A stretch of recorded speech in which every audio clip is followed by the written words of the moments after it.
It began in the quiet cradle of Thessaly, not far from where the soft winds kissed the plains, and the shadows of Mount Othrys stretched long across the earth. At dusk, the air was thick with the scent of olives and crushed thyme, and the stone roads that wound through the village had grown warm under the sun and cooled again under the first purple light of evening. There, in a modest house with walls washed in white dust and a reed-thatched roof, lived a man named Nikomedes, a man whose name would never be etched into stone, yet whose life would brush against the fury of the gods in ways that no mortal was meant to endure.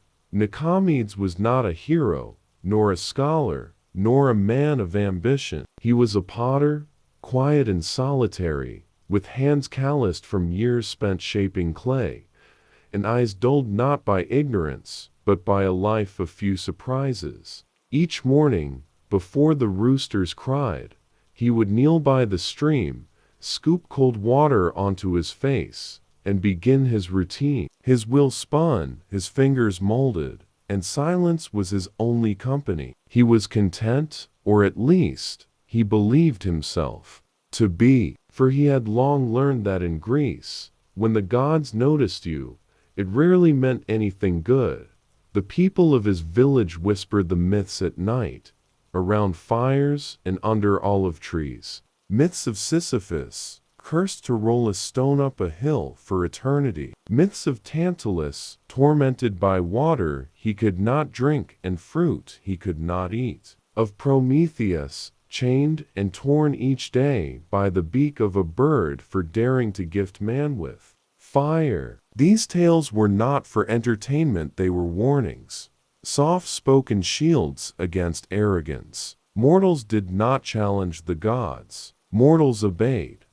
Nikomedes believed in caution. He left no offerings unmade, lit incense at the correct days of the moon, and never uttered the names of the Olympians after dark. Yet, fate is not always stirred by defiance. Sometimes it is stirred by silence, by stillness, by being in the wrong place, or perhaps exactly where destiny intended. It began, as such things do, with a whisper carried not by lips, but by wind and unnatural gust that moved against the breeze, rustling the leaves of the cypress tree behind Nikomedes' house, though no other branch stirred. He had just finished a tall amphora, its curved sides smooth and cool. He was admiring the symmetry when he heard it, not a voice, but a thought that arrived in his mind, heavy and unwanted. Do you believe they still punish? He dropped the vessel. It shattered at his feet, and he leapt back, heart lurching. He looked around wildly, but no one was there. Just the long shadows of the afternoon, the hush of distant crickets, and the ruined clay at his toes. He told himself it was exhaustion, a lack of sleep, a product of too many solitary hours. But that night, as he tried to sleep, it came again. A memory that was not his. A flash of golden chains. The sensation of hunger so sharp it blurred thought. The thrum of power descending like lightning, not from the sky, but from within. He woke drenched in sweat, heart pounding like the war drums of Thrace. He tried to forget. He returned to his wheel, to the comfort of routine. Yet each day brought a new vision, a new fragment. The punishments of the gods were revealing themselves to him, not as stories told by old women with missing teeth, but as moments he could feel, moments he could smell. Blood, stone, fire, the salt of tears, and one name came again and again, louder each time. Elpis, hope. The myths had mentioned her only in passing. Elpis, the last spirit in Pandora's jar, trapped when all others had flown free. But Nikomedes saw her clearly in dreams, eyes like starlight, chained in a place outside time. She wept not for herself, but for those whose lives would be twisted in the name of divine justice. She saw everything, every punishment, every curse. And now, she had chosen him to bear witness. It was not madness. It was something far more precise, a message from a world that did not forget its cruelty. In his dreams, Nikomedes stood at the foot of Tartarus. The gates were black, formed not of metal, but of some forgotten darkness that bent the eye when out. One stared too long. The air was thick with ash, but not hot, cold, instead. A chill that stole breath, that crawled into the bones, and settled there like a permanent winter. He walked without walking, moved without feet, and before him stretched a pit so deep it seemed to suck sound itself downward. There, chained to the farthest wall, was a figure with hollow eyes and skin that shimmered like flame yet did not burn. Prometheus, the Titan's gaze, turned slowly, deliberately, toward him, and though his mouth did not move, Nikomedes heard the words, "You think their wrath is past. It is not. It only sleeps, and you are its dream." When he woke, his hands were blackened, as if scorched by some invisible fire. His clay wheel would no longer spin, as if frozen by unseen frost. And worst of all, the villagers had begun to speak of him. "He walks in the woods at night. I heard him talking to someone who wasn't there. His kiln burns without smoke." He knew what would come next. The Greeks did not suffer omens quietly, and a man visited by gods or worse, by fates, was a danger, not just to himself, but to all he left in the dark. No belongings, no sandals, just the chill of prophecy at his back.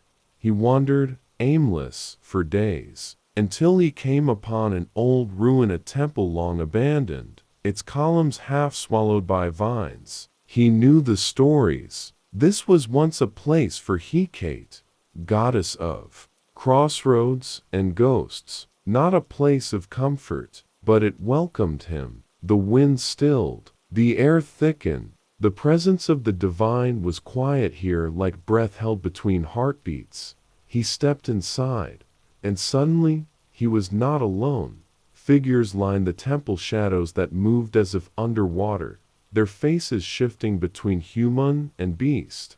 They did not speak, they showed. Memories played out in silence. The tale of Ixion, who lusted after Hera and was bound to a burning wheel. Of Arach, whose talent earned the jealousy of Athena, and who became a spider doomed to weave forever. Of Niobe, who dared to boast of her children and saw each one taken from her, arrow by arrow, until her tears turned her to stone. Each punishment was cruel, disproportionate, eternal, and still, the gods saw themselves as just. The shadows parted, and Nikomedes stepped forward, to the center of the rotunda. There, lying atop a cracked altar, was an object no bigger than a child's doll, a sealed jar, wrapped in gold bands. He knew what it was before his fingers touched it, Pandora's jar. But unlike the stories, it was not empty. Hope was still inside, and she was watching him. Her voice was gentle, not divine, not overwhelming, just tired. "They forget me. They tell the tales of monsters and curses, but not of me. I am the only one who remains. The others flew free, cruelty, disease, despair, they roam your world. But I stayed. For them, for you." Nikomedes felt tears in his eyes, though he did not understand why. "You see them," she continued. "You remember the punishments, but do you remember the reasons, the warnings, or just the pain?" He tried to speak, but found he could not. Hope looked toward the sky, or rather, the cracked dome of the temple, where moonlight spilled in like a pale breath. "You must walk through their memories, one by one. You must know why the gods punished, not just what they did, but why they believed they were right." And with that, the jar pulsed once, and the world fell away. He stood not in a temple now, but on a vast marble courtyard. The sky was a bruised violet, the air thick with the scent of myrrh, and at the far end of the space, seated upon thrones that shimmered with impossible light, were the gods themselves, Zeus, thunder-eyed and silent; Hera, cold as obsidian; Athena, eyes sharp as blades; Apollo, glowing like a dawn that never ends; Mars, smirking with blood on his hands. They did not look at him. They looked past him, as if he were nothing but a breeze. But he knew this was not for them. This was for him. The memory of a judgment was about to begin, and he would bear witness. To each punishment. To every curse, not as myth, but as truth. The first was that of Sisyphus.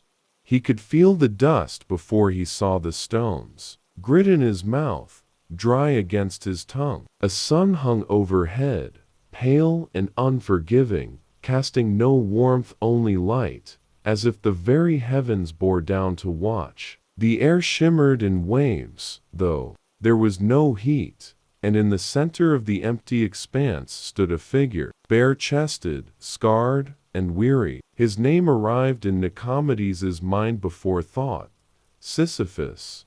He watched as the man bent forward, shoulders trembling, hands pressed against a great stone so perfectly round, it looked like it had been carved by gods. There was no one else, no guard, no tormentor, just the stone and the slope that stretched upward without end.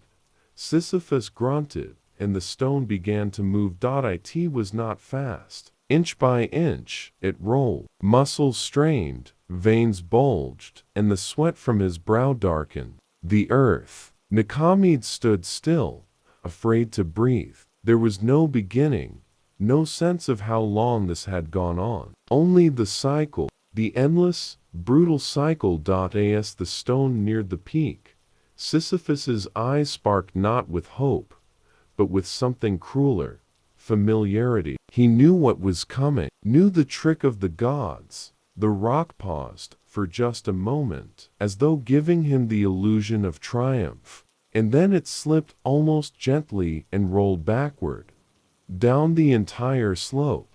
Again, Sisyphus did not cry out. He did not curse. He did not even sigh. He only turned, slowly, and began to walk back down the hill. Nikomedes could feel the weight of it, not just the stone, but the sentence itself, the futility, the repetition, a punishment not of pain, but of endlessness. The gods had given him eternity without progress, and in that, they had broken something deeper than bone. A voice stirred beside him, not loud, but unmistakable.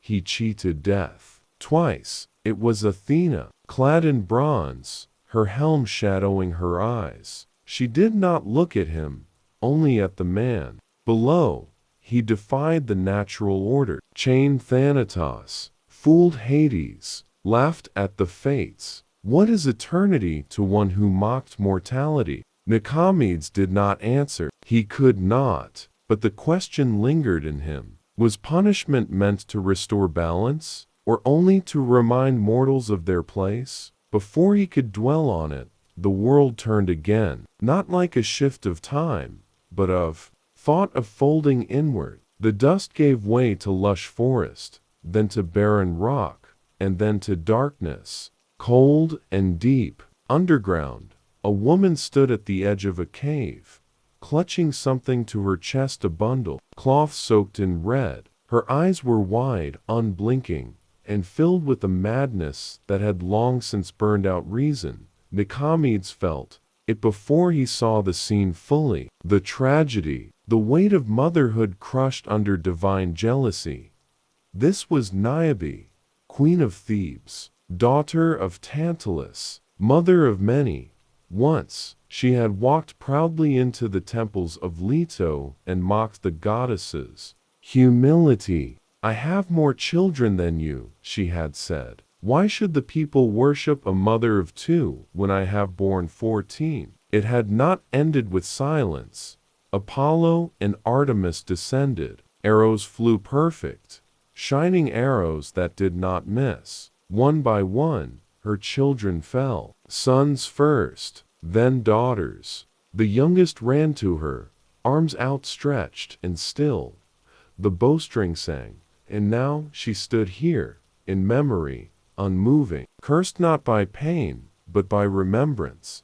Athena's voice again, cold as river stone. Hubris! She dared compare herself to a goddess. Leto did what was just.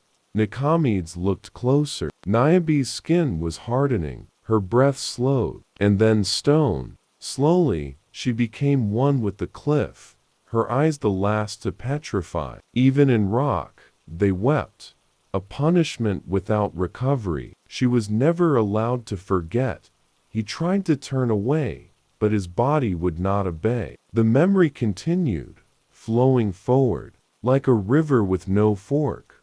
Now, it was a girl, younger than Niobe, her fingers red with dye, her hands quick at the loom. Her name came in a hush, Aruk. He knew her tale, or thought he did. A mortal woman with weaving skills so divine they rivaled the gods. When Athena challenged her to a contest, Arachne's tapestry was flawless more than flawless. It showed the sins of the Olympians themselves, each scene woven with delicate threads. Zeus's many disguises, Poseidon's cruelty, Hera's wrath, truths. Athena won, but not by merit, by might. The goddess tore Arachne's work apart and struck her down. The girl did not scream. She only hung her head in defeat. That should have been the end. But the gods do not grant endings, only transformations. Athena touched her, and her body twisted. Arms shrank, back bent, eyes multiplied. A spider, forever cursed to spin, to weave. Never human again. Nikomedes saw the injustice, saw it clearly. The girl's only crime had been to show the truth to well. Hope's voice echoed faintly, barely a whisper. Not all punishments are about defiance. Some are about fear, the gods fear being seen. Remember that. And again, the vision shifted. Now, he stood not in Greece, but on a foreign island, sea winds howling, rocks slick with mist. A man crouched on a ledge, his back arched, his limbs knotted. Chains held his arms wide, and above him flew a great eagle, feathers black as pitch. This was Prometheus, the Titan who gave fire to man. Each day, the eagle came, tore into his belly, feasted, and each night, the wound closed, flesh returned, and the next morning, it began again. He had done it for love, for kindness, for the belief that man should not freeze in caves or stumble in darkness. Zeus had not forgiven him. Nikomedes looked at the god who now stood beside him, not Athena this time, but Zeus himself. His presence was heavy, a pressure on the ribs. His eyes were thunderclouds. He spoke not in words, but in sensation. Order must be kept. That was all. Not mercy, not logic, only power maintained through fear. The visions began to blur, one into the next. Tantalus cursed with eternal hunger and thirst, standing in water that receded when he bent to drink, beneath fruit that withdrew when he reached. He had cooked his son and offered the flesh to the gods. But it was not the crime that shaped his punishment, it was the insult to divinity. Then Ixion, once favored by the gods, who dared to lust after Hera. Zeus tricked him with a phantom, and when Ixion gave in, he was bound to a wheel of fire, spinning endlessly in the void. Not for his sin, but for thinking himself equal to the heavens. Then came the Danaid's 50 sisters who married 50 brothers and murdered them all on their wedding night, now condemned to fill a basin with water using vessels full of holes, futility, endlessness. a punishment as precise as it was poetic. Each scene pressed deeper into Nikomedes' mind, not as a spectator, but as a vessel. The pain, the repetition, the echoes of divine pride all filling him, all taking root. But beneath it, something stirred, a pattern. These punishments were not about crime. They were about challenge. Each mortal had dared to rise, to question, to act outside the script, and for that, they were broken, not corrected, crushed. Hope's voice returned not from outside now, but within. A part of him, you see it. They do not punish to teach. They punish to remind that they are above. He wanted to speak, but no words came. Only the memory of fire.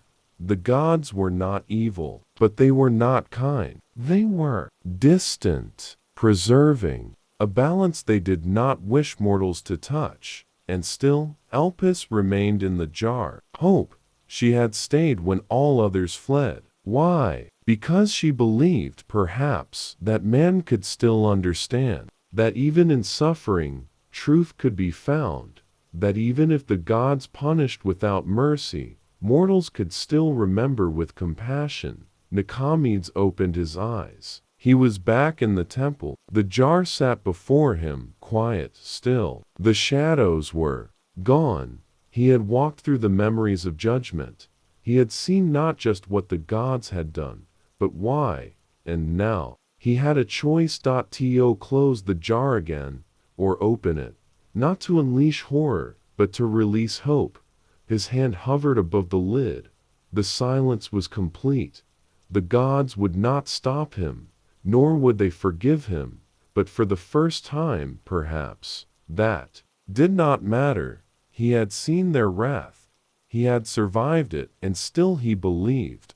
The dawn that followed did not look like dawn. The sky above the ruins was still painted in the deep blues of twilight, and the sun, if it had risen at all, remained hidden behind thick, unmoving clouds. Yet the world had changed. Nikomedes could feel it in the air, in the stillness between the cicadas' hum, in the silence of the birds who no longer called out from the trees. He sat before the jar for a long time, not touching it, not even looking at it directly. The golden bands shimmered faintly in the half-light, warm but not glowing. Hope, he now understood, was not a promise. It was a presence, a choice that waited patiently, never forcing itself, and it would remain there, sealed or unsealed, until someone decided to carry it forward. He stood slowly, knees stiff, back sore. The visions had taken something from him, not just strength, but time. He did not know how many days he had slept, or walked, or dreamt. His beard was thicker, his hands still bore traces of soot and dust, but the world had not moved on without him. The temple still stood, the air still whispered, and far off in the distance, the mountain ridges still cut into the sky like the edges of forgotten swords. He left the jar where it was. For now, the road that wound down from the temple was overgrown, barely more than a suggestion of a path. Ivy clung to broken stones. Roots reached across the trail like fingers grasping for a memory. Yet each step felt deliberate. The earth accepted his weight without resistance, and the trees parted before him with a strange reverence, as though they, too, had seen what he had seen. His destination was not clear, but his purpose was. He needed to understand more, not just the punishments themselves, but the space around them. What kind of world gave rise to such divine cruelty? What did it mean to live under gods who ruled not with kindness, but with pride and distance? His feet carried him toward Delphi. The oracle there, if the stories were to be believed, still whispered the words of Apollo through the mouth of a mortal woman. Perhaps she would understand what had been shown to him. Perhaps she would laugh. But something deeper urged him forward. Not hope. exactly, not fear. Something between. The journey took days, maybe more. He slept under stars, when he could find them, and in caves when the rain fell heavy. Villagers were rare, and when he passed them, they gave him wide-eyed glances, stepping aside as though he carried a sickness they could not name. He knew what they saw: a man with soot-marked hands, eyes too tired, lips that muttered names of gods in sleep. He did not try to correct them. When he reached Delphi, it was near dusk again. The sanctuary stood atop a long slope, carved into the side of Mount Parnassus like a crown of old stone and olive trees. The great columns of the Temple of Apollo loomed ahead, golden in the dying light, though their glory had faded with time. Cracks lined the marble, vines had begun to reclaim the walls, but the weight of the sacred remained untouched. He approached slowly. There were no guards, no priests, only the wind and the sound of a bronze chime swaying gently in the air. A woman stood at the threshold of the temple. She wore no crown, no veil, no necklace of authority. Her clothes were simple linen, stained with ash and oil, yet her eyes, they were silver, not in color, but in depth, like still water in a deep well that had seen too many reflections. You've seen it, she said before he spoke. He nodded. She turned and walked inside. He followed. The air within the temple was warm, heavy with the scent of laurel and smoke. A brazier burned in the center, though no one tended it. Around the chamber were statues, not of the gods, but of those who had served them. Kings, warriors, oracles long past. The woman sat at the base of one of the statues, resting her hands on her knees. Most come here to beg, she said, voice steady, for fortune, for love, for answers they already know. You come carrying them. He stood silently. There were no words big enough for what he had seen. You have walked the halls of punishment, she continued, and found something, still breathing inside. Most cannot bear it. They crumble. They forget. You remember. Finally, he spoke. Why were they punished? She tilted her head, considering. Because they dared. Was that wrong? Wrong? Her smile was sad. That is a word for mortals. The gods do not ask if something is wrong. They ask if it offends, if it threatens, and most of all, if it reminds them of what they used to be. He sat across from her, the flames flickering between them. I saw Sisyphus, he said, and Prometheus, and the rest. I know. I thought these were just stories, parables, not memories. They are both. Stories are how mortals wrap their fingers around things too vast to hold. But memories, they don't ask to be held. They hold you. He looked into the fire. I didn't ask for this. No one does. Then why me? The woman reached forward and tapped the stone at her side. Dust rose from the base of the statue. A name emerged beneath the grime. Elp is dot. It took him a moment to understand. She was not the oracle. She was the spirit. Hope, unsealed. Walking. You were not chosen to be a hero, she said gently. You were chosen to remember. That is all. To carry the story not for the gods, not even for yourself, but for those who forget, those who begin to believe that power is the same as justice. His throat tightened. But I'm only a potter. I've done nothing. Her eyes softened. And yet you listened. You saw. You walked through the pain and did not look away. That is more than most kings have done. The fire dimmed. The air cooled. Elpis stood.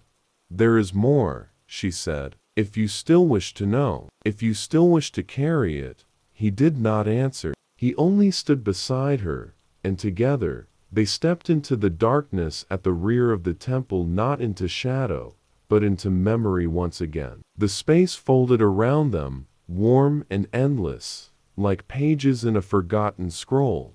They were standing at the edge of a vast ocean now. The sky was red, the wind sharp, and on a narrow island far from the shore a man screamed. The name came like thunder. Phaines, a seer, a king once, now cursed by the gods to be tormented by harpies' winged spirits, who stole his food, fouled his drink, and shrieked into his ears so he could never sleep. His crime? Telling too much truth, revealing prophecies that the gods did not wish men to know. Elpis watched quietly. Not all punishments are given with fury. Some are given with fear. The gods fear mortals who know too much. He watched Phaines crumble to his knees, bones thin, eyes hollow, dead, never allowed to die, because death would be an escape, and the gods did not grant escapes, only lessons, and sometimes, not even those. The scene darkened again. This time, a forest. Moonlight sifting through tall trees. A woman knelt at the roots of an old olive tree, arms clasped in prayer. Callisto, devoted to Artemis, loyal, pure, until Zeus, disguised in trickery, came to her. When she bore his child, the goddess she worshipped cast her out, turned her into a bear, hunted her. Later, she would be flung into the sky, a constellation, but not out of compassion, out of shame. To hide the memory. To hide the truth. Elpis did not speak. She only knelt beside the tree, laying her hand on the roots. They punished the victim, Nikomedes whispered. Yes, she said, to preserve a story, one that favors them. He felt his chest tighten, the weight of all he had seen, all he was still seeing. It was not just the punishments, it was the cruelty of silence, the injustice of who was remembered and who was not, but still hope remained. He looked at her. You've seen all of this, carried it for ages. Why do you still believe? She looked at him then fully, deeply. Because someone must. The forest around them was no longer silent. Crickets sang in the underbrush. Owls murmured softly in the canopy above. The scent of cypress and wild myrtle filled the night air, blending with something older, a memory of burning incense and damp stone. Nikomedes walked behind Elpis, the goddess of hope, cloaked in nothing but her silence. She moved not like a mortal, but as though she were woven into the land itself, her feet never disturbing the earth, her presence always just ahead, yet never far.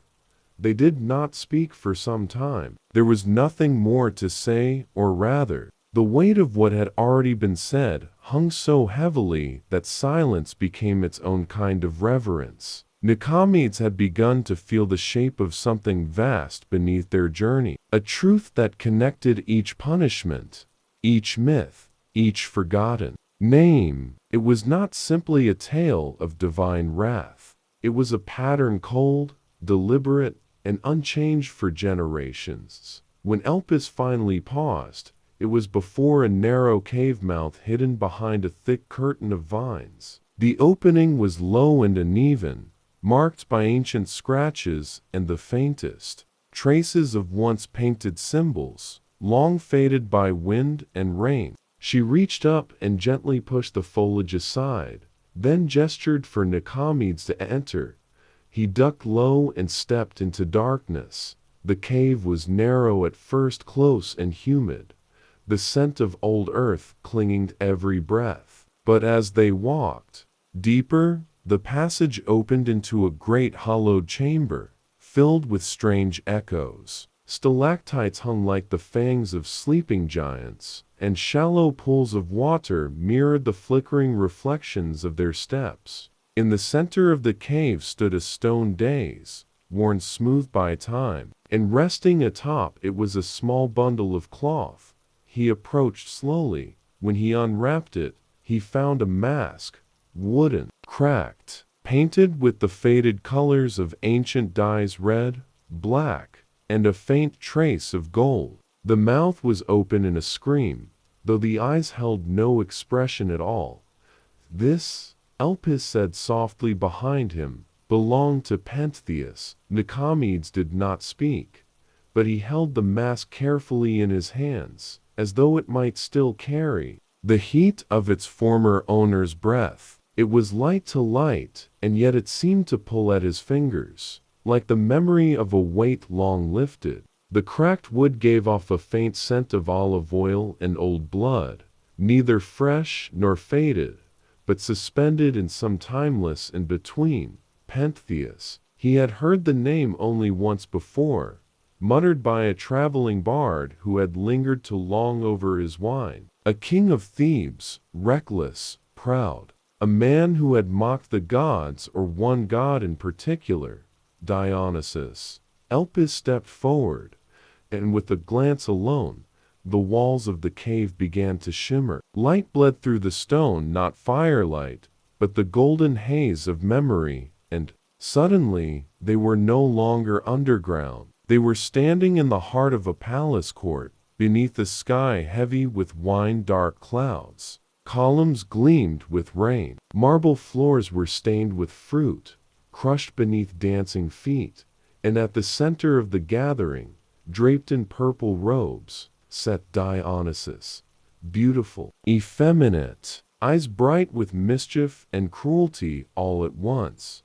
He looked nothing like the other gods Nikomedes had seen. There was no thunder in his gaze, no cold logic like Athena, no distant pride like Zeus. This was a god of chaos, of joy and madness entwined. And his smile, it was gentle, almost tender, but it bore the shape of a knife. Nikomedes turned toward the crowd and saw Pentheus, young, proud, crowned slightly askew. He was laughing a hard laugh, the kind meant to be heard by men who followed orders, not by gods who bent the world. They call you divine? Pentheus shouted across the room. You with your robes and your vines? A woman's god, drunk on his own stories. The crowd fell silent. Even the music ceased, as though the lyres themselves had grown afraid. Dionysus did not move. He only watched, and in that stillness, Nikomedes felt the shift. Not anger, something worse, an amusement laced with inevitability. The scene melted again. They were in the woods. The sky was dark. Torches flickered in distant hands. Drums pounded, deep and slow, like the heartbeat of something buried beneath the earth. Women, hundreds of them, moved through the trees, laughing, weeping, their clothes torn, their hair wild. The Manads, Dionysus's followers. Pentheus crept among them in disguise, dressed as a woman, his robes stolen from his mother's chamber. His face was painted, his voice altered, but he was no actor. His pride stuck out like a blade.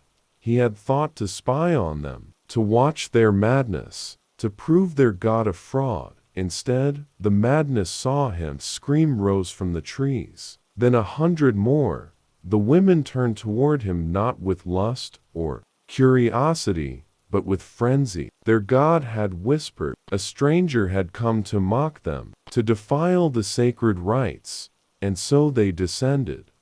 Nikomedes tried to look away, but he could not. They tore at Pentheus with hands turned to claws, with teeth, with ropes of ivy like chains. They did not see a man. They saw only the threat, the insult, the prophecy fulfilled. At the end, it was his mother Agave who dealt the final blow. She held his head high above her, screaming triumph into the trees, unaware that she held her son, not a beast. Only when the spell faded did she collapse in horror, and the mask, the same one Nikomedes now held, fell from her hands. Back in the cave, the light dimmed again. He set the mask down carefully. They killed him for pride, he said quietly. No, Elpis corrected gently. They killed him because pride met madness, and neither would bend.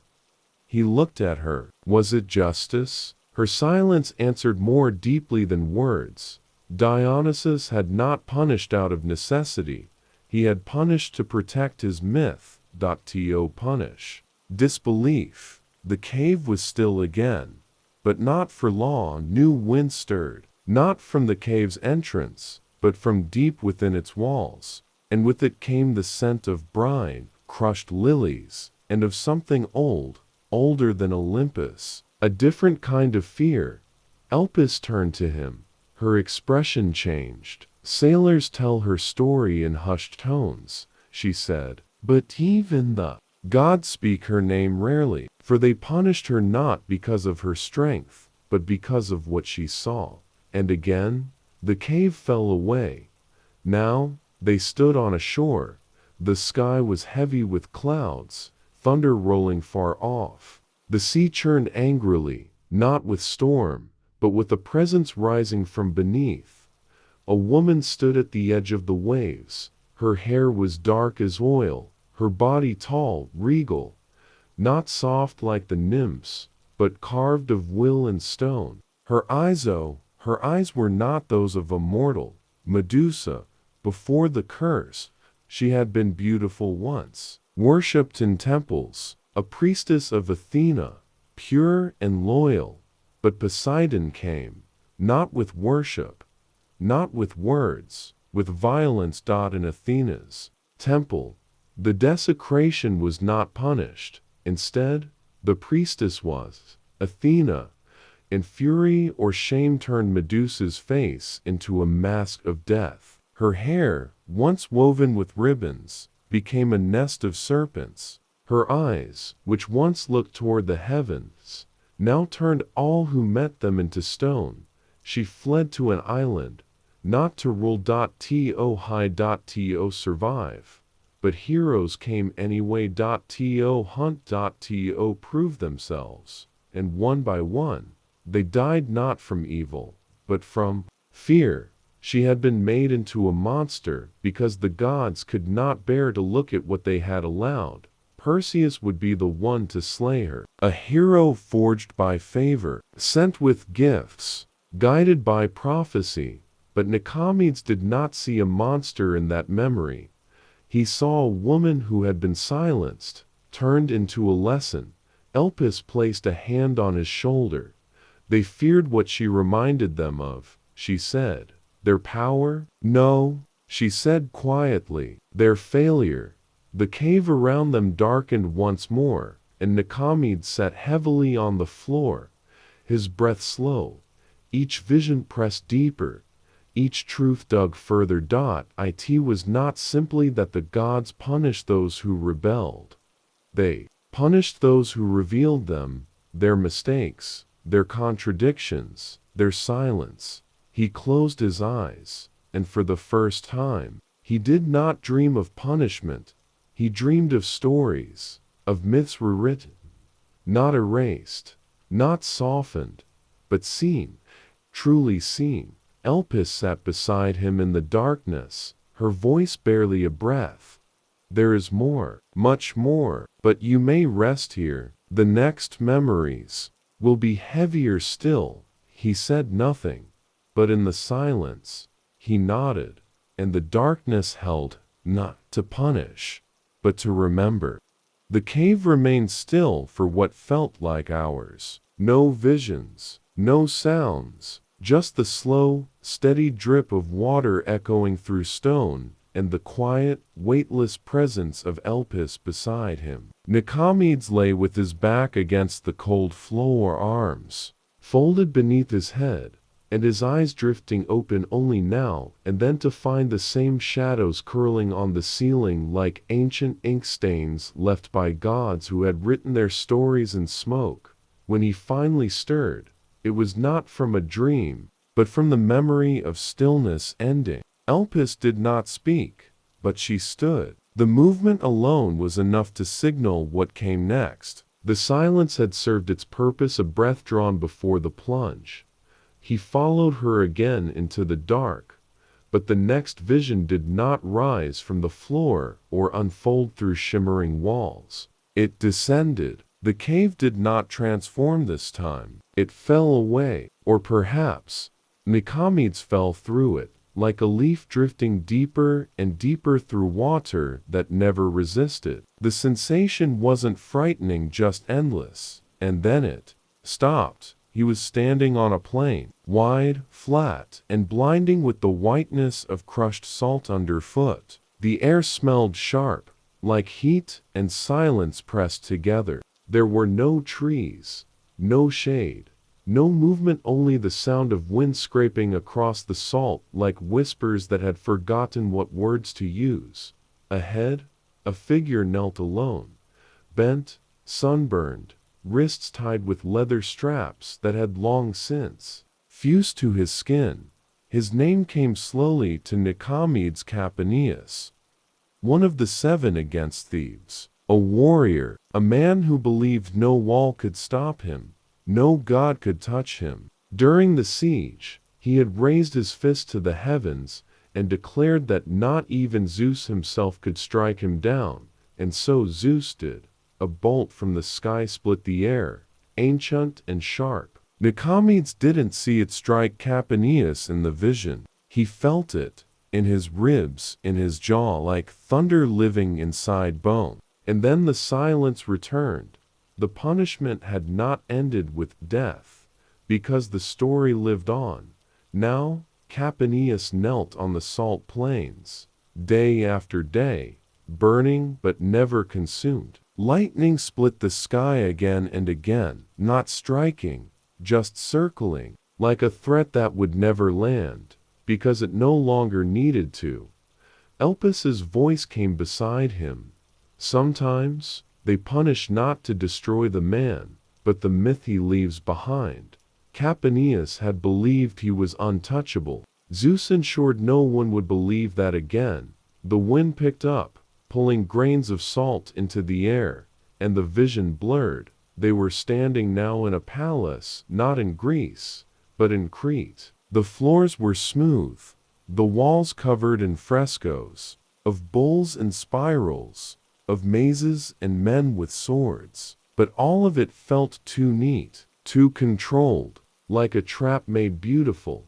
A child's scream pierced the quiet, and Nikomedes knew where they were. Knossos, and the child Asterion, the Minotaur, born from a woman's curse, shaped by divine cruelty, cast into a maze built by a genius who himself had been punished. He saw the pieces now. Daedalus, builder of the labyrinth, who crafted perfect walls for an imperfect sentence. Pasiphae, wife of King Minos, cursed to love a bull. And Asterion, their child in shame, kept far below the earth. They called him a monster, but Nikomedes saw no monster when the vision found him, just a boy, alone, locked in the dark. He did not understand why people screamed when they saw him, why no one came near, why food was pushed toward him with sticks, why his hands looked nothing like the others. Why his face, in the still pools of water, frightened even himself. There had been no trial, no justice, only rejection, and eventually, death at the hands of a hero named Theseus. Elpis, Nikomedes said softly. Was he ever given a choice? No one in that tale was, she replied. Not the mother, not the father, not the child. Only the gods chose. And they chose to make him a symbol. He turned toward her. Of what? That monsters are not born. They are declared. The ground beneath them vanished. Now they stood not in a maze, but in a garden. Olives grew wild around them. Birds sang. It was peaceful, unnaturally so. A paradise on the surface. But in the center stood a statue, tall and twisted. A man frozen mid-fall, hands outstretched, mouth open in agony. The name arrived slowly. Actaeon, a hunter, a lover of wild spaces. Once, he had walked through these woods with pride, his hounds following close behind. He had not meant to see her, Artemis, bathing in the sacred spring, but he had, and in her rage, she did not strike him with the spear or silence him with fear. She transformed him into a stag, his hounds, the very ones he had raised, trained, fed from his own hand, tore him apart, piece by piece, not knowing he was their master. And no warning, no lesson, only rage. Nikomedes walked slowly around the statue. The pain in the stone face was etched not in the mouth, but in the eyes, not just fear, but betrayal. He turned to Elpis. Is this justice? For an accident? She shook her head. It is power, and power answers to nothing but itself. They walked again, this time to the edge of a great cliff. Waves thundered far below, foaming white and green. The wind blew sharp and wild, cutting across their skin like a reminder that this world was not made for comfort. A woman stood near the cliff's edge, her hair unbound, her robes torn, eyes fixed on the sea.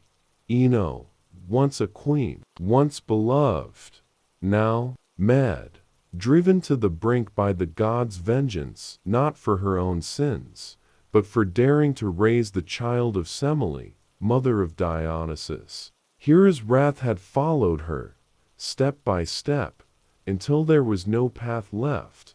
She had leapt, but the gods, in their strange mercy, did not let her die.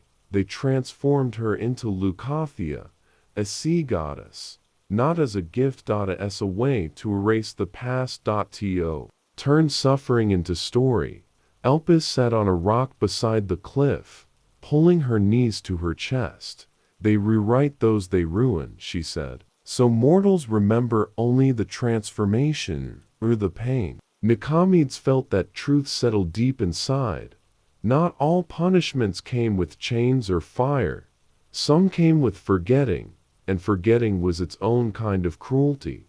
He looked out over the sea, and wondered how many more had vanished into waves, into woods, into myths.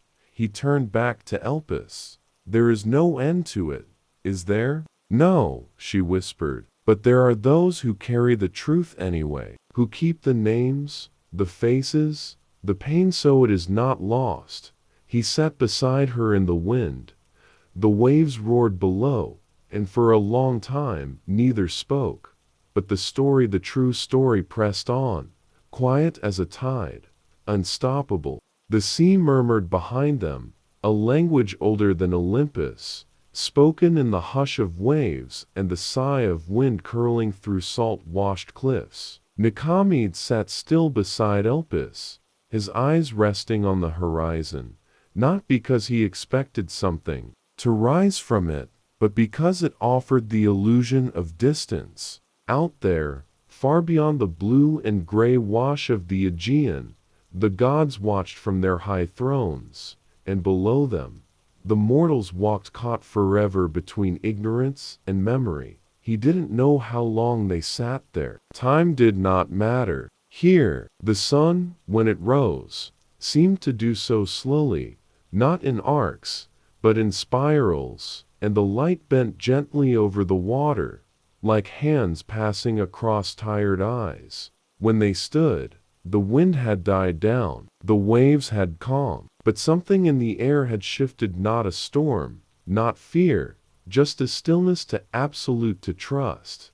Their path curved inland now, away from cliffs and into shadowed groves, where cypress trees whispered, and the ground grew soft with needles. Birds watched from high branches, unmoving, and underfoot, old stones peeked out like the bones of stories long buried. And then, through the trees, rose a strange structure, part temple, part prison, built into the very side of the mountain. The stones were scorched in places, scorched as if lightning had touched them again and again, and around the entrance hung the heavy silence of a place too often visited by suffering.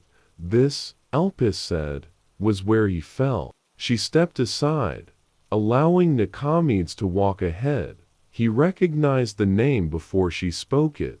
Bellerophon, the man who flew, the man who tried to reach Olympus. The story had been told differently in the villages, the tamer version where he was a hero who tamed the winged horse Pegasus, who defeated the Chimera, who conquered armies with divine favor. But what was always softened was the end.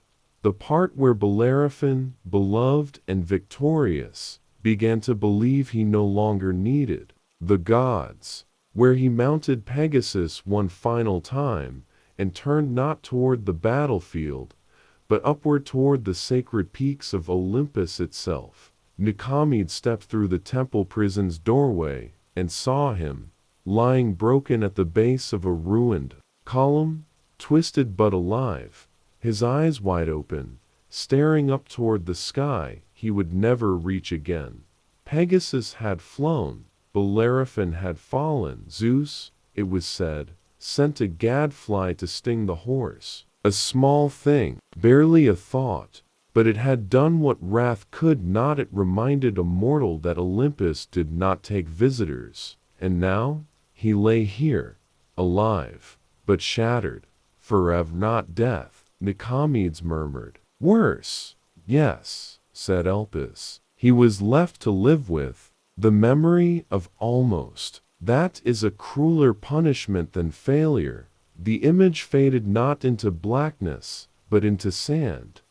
Heat returned, dry, blinding, humming in the air like an invisible swarm. They were in the desert now, or what remained of a kingdom that once stood proud in its center. Broken statues lay half buried beneath dunes. Colossal heads stared up at the sky with blind eyes, and from the ruins came a sound, not a cry, not speech, but laughter, hollow, echoing, endless. Atop the broken plinth of a once mighty throne sat a woman, her gown torn, her arms marked with the patterns of gold that would never fade, no matter how much blood washed over them. Her hair was braided like royalty, her smile twisted by something deeper than madness. Clytemnestra, queen of Mycenae, sister of Helen, wife of Agamemnon, murderer of her husband, and herself, in the end, murdered by her own son. Her punishment had not come from Olympus. It had come from the cycle, the endless wheel of vengeance that the gods allowed to spin again and again, because they had no desire to stop it. Clytemnestra had not been punished for the killing, she had been punished for choosing it. Agamemnon had sacrificed their daughter, Iphigenia, to please Artemis before war, and when he returned, triumphant, Clytemnestra welcomed him with the robe and a blade. And divine justice intervened. Only blood answered blood, and her end came from Orestes, her son, who then fled mad, pursued by the Furies, spirits of vengeance older than the gods themselves. Nikomedes stared at the ruins, and for the first time, felt not horror, but exhaustion. The pain did not end. It only changed faces. They let the cycle continue, he said quietly. They could have stopped it, they could have, Elpis said. But what would be left for them if mortals no longer bled for their favor? He turned to her. Is that what all of this is? A theater, she said softly, with mortals as actors, and the gods forever in the audience, laughing, clapping, sometimes weeping, but never stepping down from their seats. They walked on. Now, they found themselves in the dark again. But not a natural dark, a sacred one, a kind of blackness that shimmered faintly with gold along the edges, like the lacquer of an ancient jar left sealed too long. The air here was cold, still, and in the center stood a throne not of gold, not of stone, but of woven roots, carved by time, and on it sat a woman. Her skin was pale as bone, her eyes closed. Her hands rested on her knees, palms upward, fingers stained red. Eurydice. She had no chains. She had no cage. But she could not leave. Not because she was held, but because the promise had been broken. Orpheus had come for her, the greatest musician the world had known. He played for Hades, for Persephone, and they were moved. They allowed her to walk behind him, back to the world, on one condition, that he not look back. Not until the sun touched them both. He had almost made it, almost, but the fear that she was not there, that the gods had lied, turned his head, and she vanished, not with a scream, not with tears, just gone.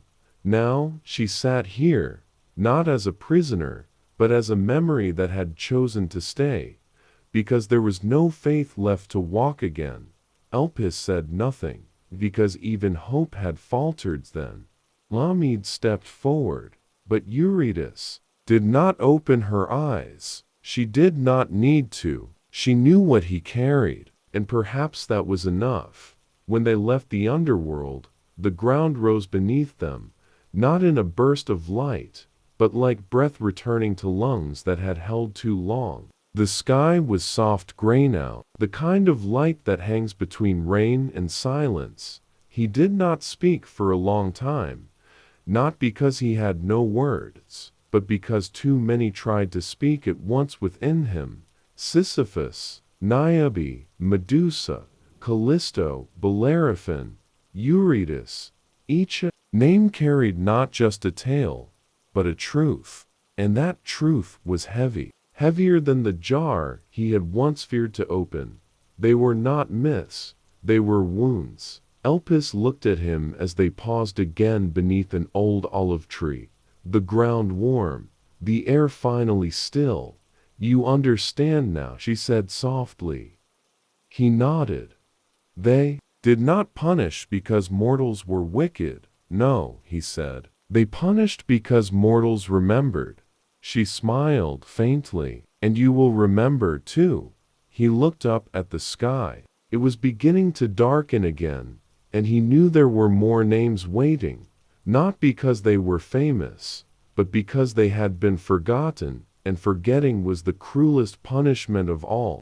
The world had shifted again, not in the way the air changes before a storm or the way a room changes after someone leaves it, but in the deeper, subtler way of memory folding into itself, like an ancient parchment smoothed flat after centuries of being sealed away. Nikomedes felt it in the soles of his feet and the silence behind his eyes. He no longer questioned how the visions came or why the ground beneath him moved like breath. He simply followed.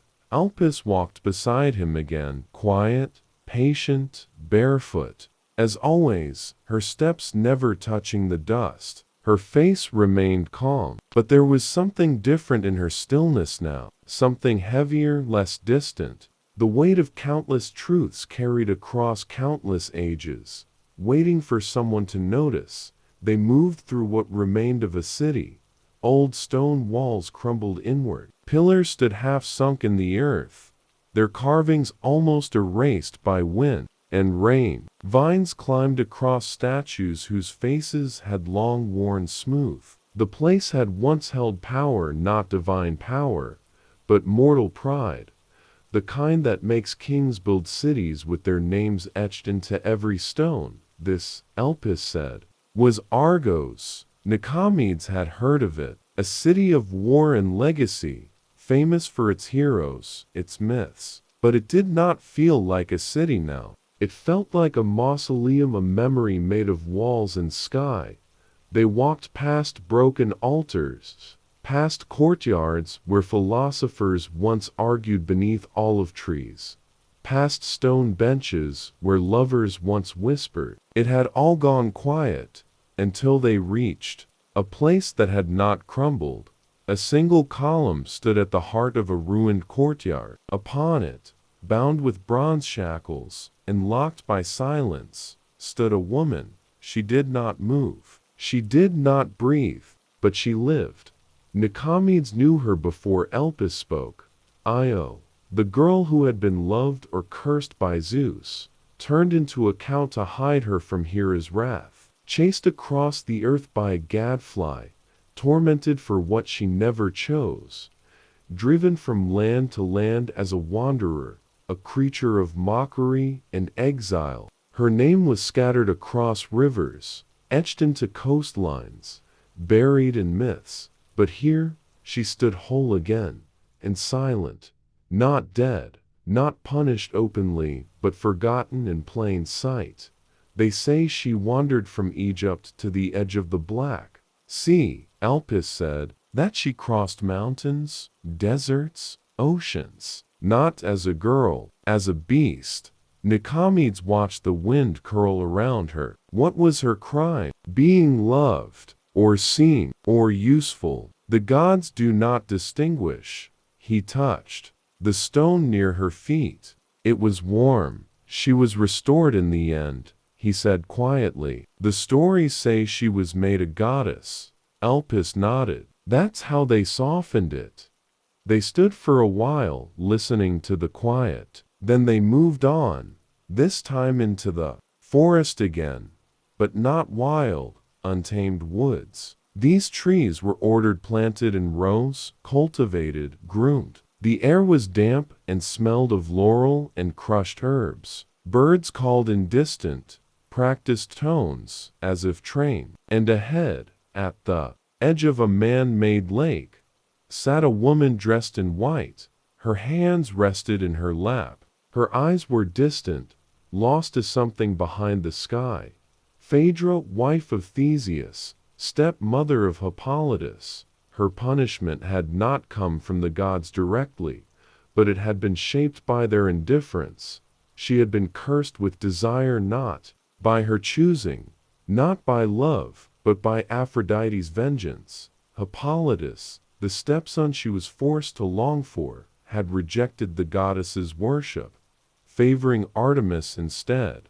And so Aphrodite twisted Phaedra's heart, inflamed her mind, and watched the unraveling with cold satisfaction. When he refused her, she broke, accused him, and in the chaos that followed, he was killed, dragged by his own chariot horses across the stones, and Phaedra, choking on her own guilt, took her life. Nikomedes knelt beside her. The grass beneath her did not grow. The lake behind her reflected no sky. She was not evil, he whispered. No, Elpis said, but the gods do not need evil, only error, and mortals easily. They did not linger long. The next vision rose like smoke, curling around their ankles, then overtaking them entirely. They were in the palace of Thebes once again, but not in its prime. The halls were cracked, the mosaics chipped, and the air, it was heavy with a sorrow too thick to name. A woman stood at the top of a staircase, robes soaked in red. Her face was blank, not calm, not furious, just blank, as if her soul had already left. Jocasta, mother and wife to Oedipus, another tale, softened over time into tragedy, but beneath it, a cruelty too deep to ignore. She had married a king, born a child.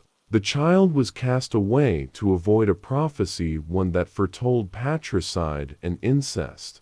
But fate or the gods guided every step.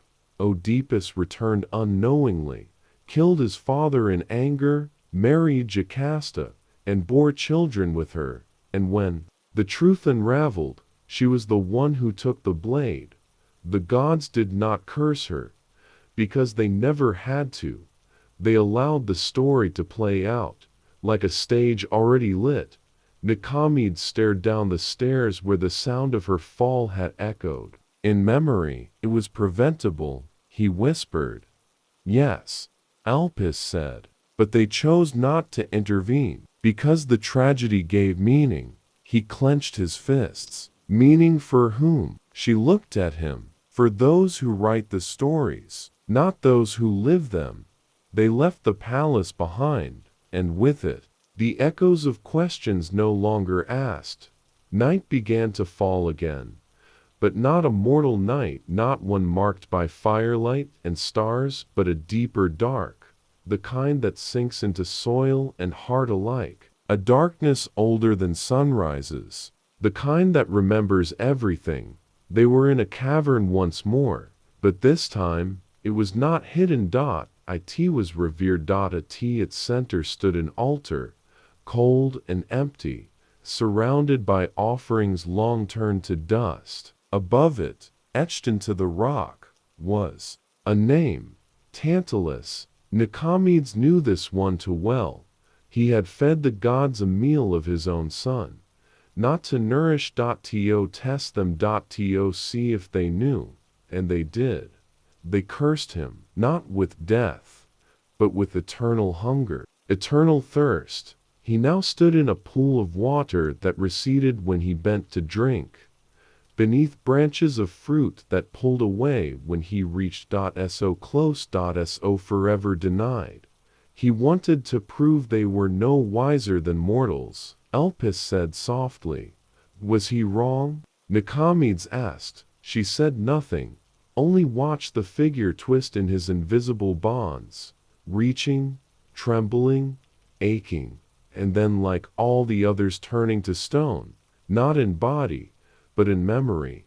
Punishment for daring to test the gods, for feeding them a truth they refused to chew. The air grew colder, the cave deeper, but Nikomedes did not falter. He had seen too much, and he had not looked away.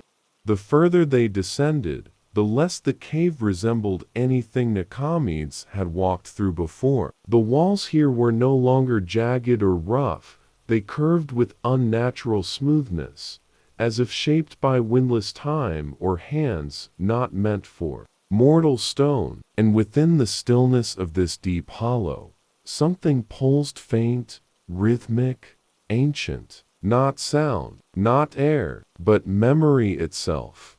A heartbeat of forgotten truths buried so far beneath the myths that even poets dared not write them down. Elpis walked ahead in silence, her bare feet untouched by dust, the folds of her cloak brushing past stone as though the walls bent slightly to avoid her. Her figure shimmered in the dark, not with light, but with absence, as though she was the only piece of the world not carved from shadow. When they reached the next chamber, Nikomedes stopped. There were no statues here, no altars, no remnants of tribute or sacrifice. Only a single stone platform in the center of the room, and upon it, bound by invisible chains, knelt a man whose face was wrapped in a cloth soaked in ash and oil. His hands trembled, not from weakness, but from restraint. He was not screaming. He did not move, but something in the silence around him screamed. Elpis did not speak the name aloud. Nikomedes already knew it. Philoctetes, not the grandest of heroes, not a king, not a son of gods, just a man, a warrior who had been given a sacred gift, the bow of Heracles, bestowed by the hero upon his death, a symbol of divine favor, a mark of trust.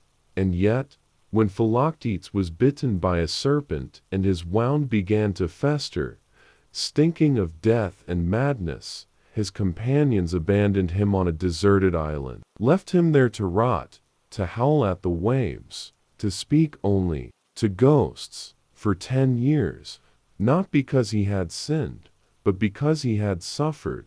The gods did not intervene. They watched, and only when a war, the Trojan War, demanded his return, was he remembered. Only then did they sail back and beg for his bow, for his pain, for the thing they had cast away in fear. Nikomedes stepped closer. Philoctetes raised his head just slightly. Beneath the cloth, one eye gleamed, not with rage, but with sorrow sharpened into a blade. You were punished, Nikomedes whispered, for being inconvenient. The man did not reply. He did not need to. The silence answered. Sometimes, the gods did not need to strike. They let mortals do it for them. As they left the chamber, Nikomedes felt the echoes of that wound wrap around his ribs, like a warning. Not all punishment is fire, some is abandonment.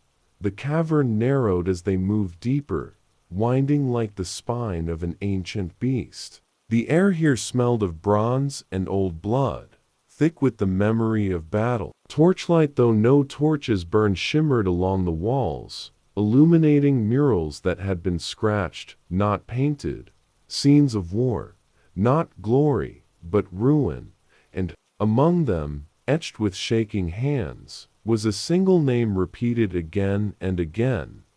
Ajax, not the clever one, not Odysseus, the other Ajax, the warrior, the one who did not scheme or plot, who fought with strength and loyalty, whose hands burned no trickery, only the weight of his shield.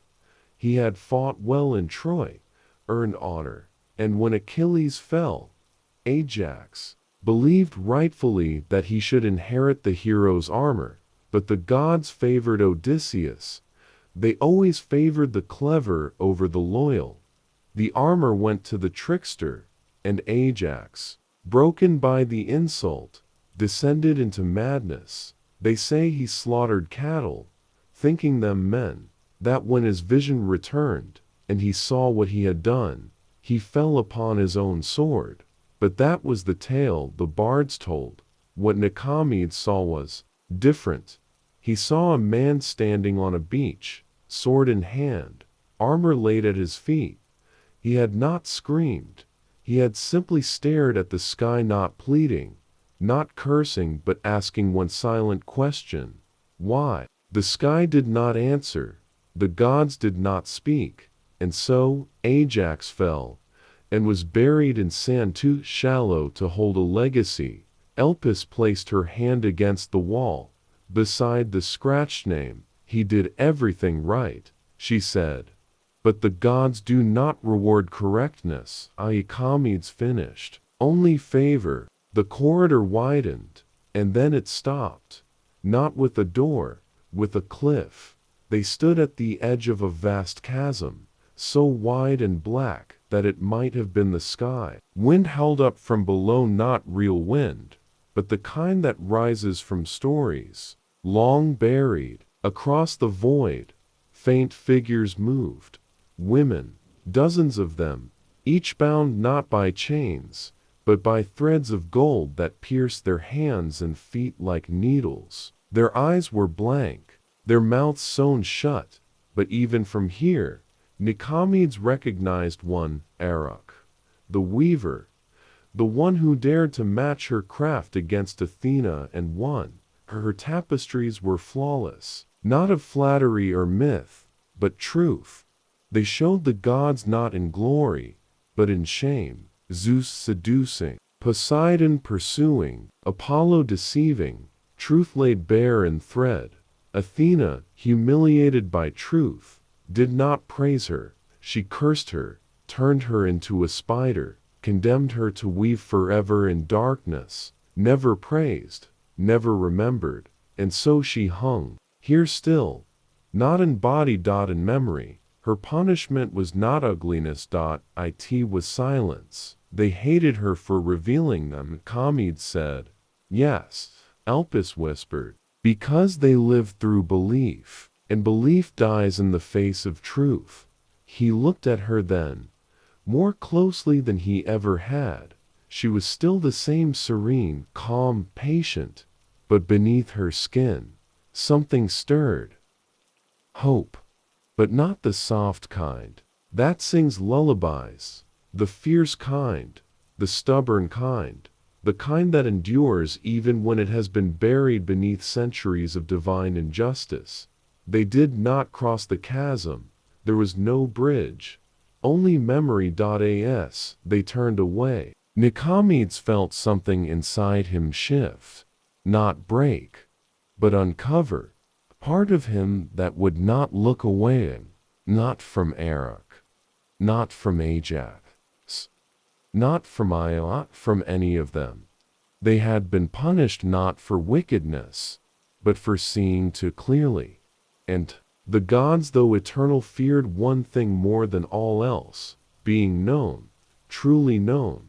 The tunnel behind them narrowed again, then faded entirely. They stood now at the edge of a mountain, high, cold, windswept. Below them, the land rolled out valleys, rivers, cities reduced to dust and song. The stars hung above like old spectators. Elpis looked out across the dark. "We are halfway," she said. Nikomedes felt no relief, only resolve. "Then I will walk the rest." She did not smile, but she placed her hand in his, and together they turned toward the next descent, where more stories waited, not to be invented, but to be remembered. The mountain wind sang in a voice older than the sea, winding through stone like a whisper left behind by something too ancient to name. Nikomedes stood beneath the sky thick with stars, not the soft shimmer of poetry, but sharp, cold pinpricks that seemed to watch rather than shine. And in that watching, he felt something settle inside him. Not fear, but understanding. These stories had not survived because they were kind. They had endured because they wounded. Elpis stepped forward, her shadow long behind her. She did not speak at first. There was nothing to explain. They had crossed the threshold of belief and stepped into memory's heart, and memory did not bargain. The path they followed now slopped down along the spine of the mountain, winding past broken columns and forgotten shrines. At one bend in the trail, they came upon a stone basin filled with still water. It reflected no stars, only darkness. Elpis bent low and dipped her fingers in. From the silence of that water, another image began to rise. A throne room, not grand, not gilded, just still, and at its center, seated in cold command, sat a woman cloaked in red. Nikomedes knew her name before her face took shape. Tantalizing, untouchable, tragic, Helen of Troy, but not the Helen sung by bards. This was Helen in Aftermath. The woman returned home, eyes hollow, voice quiet, surrounded by silence that neither blamed nor forgave. The war had been for her 1,000 ships, countless lives, but she had not asked for it. She had been taken or gone willingly, or tricked. It didn't matter, because the punishment had already been written. The world demanded beauty, and then punished her for it. Even the gods had used her face like a sigil. Aphrodite promised her to Paris. Hera scorned her for it. Menelaus reclaimed her not as a wife, but a banner. And when it ended, no shrine was built for her, only silence. Nikomedes saw her now, seated in her hall, her hands resting on her lap, still as a painting that had never dried. She did nothing, he said aloud. She existed, Elpis replied, and that was enough. A wind moved through the vision and scattered it like mist.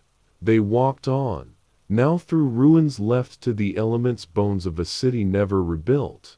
Stones blackened not by fire, but by shame. At the center of what remained stood a tree, gnarled, crooked, silver leaves shimmering with moonlight, and beneath it, her back pressed to the bark, knelt a girl, slender, small, face tilted upward in hope that would never be answered. Iphigenia, the daughter sacrificed. Her father, Agamemnon, had summoned the windless sea, and the god, silent and still, had demanded something in return. A life, a daughter's life. Artemis, it was said, asked for her, and Agamemnon, desperate to sail to Troy, bound his child and laid her on the altar. Some say Artemis swapped her with a deer at the last moment. Others say the blade fell, but Nikomedes saw her now as she had been, alone, screaming, just wait, not for rescue, but for meaning. They call it duty, Nikomedes said. They call it love, Elpis replied. But love that asks for your life is not love. It is obedience. He stepped closer. Phigenia's face shimmered not with tears, but with something harder, acceptance that had turned to legend, not healing. And again, they moved on, into a cavern laced with firelight that did not flicker. Here, the air was heavy, thick with iron and dust. Sparks danced through the dark like insects caught mid-death, and at the forge's heart stood a figure hunched, broad-shouldered, hands burned with old scars. Hephaestus, the god who limped, the one hurled from Olympus by his own mother, Hera, for being born imperfect. A god born ugly, rejected for how he existed, not what he did. And yet, he built their thrones, forged their weapons, crafted the chains that would one day bind Prometheus. He was the god of creation, and his punishment never ended because it was etched into every movement, every breath. He had married Aphrodite, they said as a gift, but she never loved him. Her heart drifted to ours, to beauty, to war. And Hephaestus, master of flame and steel, was reduced to a punchline in the myths of others. Nikomedes watched him now, striking metal that refused to glow, forging tools he did not need, punished not with exile, but with usefulness. They kept him close, Nikomedes said, but never equal. Yes, Elpis murmured, because they needed him, but never wanted him. He turned away. The sound of hammer against anvil faded slowly. They walked again, this time into a field of tall grass. The sky above had turned silver, like the inside of a shell, soft and dreamless. And among the reeds sat a woman with hair like fire and eyes like storm. She was surrounded by children, not playing, listening. To a tale of stars, of love, of defiance. Demeter, goddess of harvest, bearer of grain, mother of Persephone. Her punishment had not come from pride, but from grief. When Hades took Persephone, dragged her into the underworld, Demeter searched the earth in fury and despair. Crops failed, animals died, men starved. She made the world mourn with her, and still, Zeus did not return her daughter, not until compromise was forced. Half the year, Persephone above, half below, a cycle of absence written into seasons. A mother sentenced not to death, but to longing, forever. Nikomedes sat beside her in the grass. The children around her were silent, eyes wide, hearts open. They call it a myth, Elpis whispered, but it was a cry, a god's grief, a god's helplessness. He looked at her. The gods suffer? She nodded. But even their suffering becomes punishment for someone else. They rose. The path curved now through a field of stone. And O names carved. And O markers. Just rocks, each one a memory, each one a silence. At the center stood a woman with wings of gold, not spread, folded, pressed close as if ashamed. Her eyes were covered by a band of silver. She held scales that never moved. Dike, goddess of justice, daughter of Zeus, the one who should have balanced the cruelty, but she could not because she lacked power, because the scales had been tampered with. By kings. By gods. By fear. She stood here now, in this field of forgotten dead, unable to tip the weight, unable to name the wrongs, and so she watched, not to judge. To remember. Nikomedes stared at her in silence, then reached forward and touched the nearest stone. It was warm. A name lived inside. A story, one not told, not remembered, just buried, and yet it breathed. The stone beneath his hand trembled not from movement, but from memory stirring deep within it, as if the name carved in silence still carried weight, still pressed against the edges of the world with unseen consequence. Nikomedes drew in a breath, letting it settle inside his chest like dust returning to the floor of an ancient room. He looked to Elpis, who stood still beside the blind goddess of justice, her hands clasped in front of her like a prayer never spoken aloud. Together, they moved from the field of stones, the unnamed dead watching them with the eyes of memory rather than vengeance. The path curved once more, the light shifting with it. Ahead, the trees thickened not wild woods, but something older, shaped by intention and silence, each branch drooping with the hush of stories buried under the roots. They entered what felt like the remains of a sacred grove, though no altar stood, no offerings lay at its base. The sanctity of the place came not from worship, but from what had been lost within it. As they passed beneath its canopy, the light dimmed to the blue-gray of dusk before a storm, and then, in the center of the grove, she stood, tall, robed, still, as a pillar of smoke rising from cold ashes. Her hair was braided in heavy coils, her hands pale and bare, her face striking, not for beauty, but for grief tilted upward as if even now searching for something she had not been allowed to keep.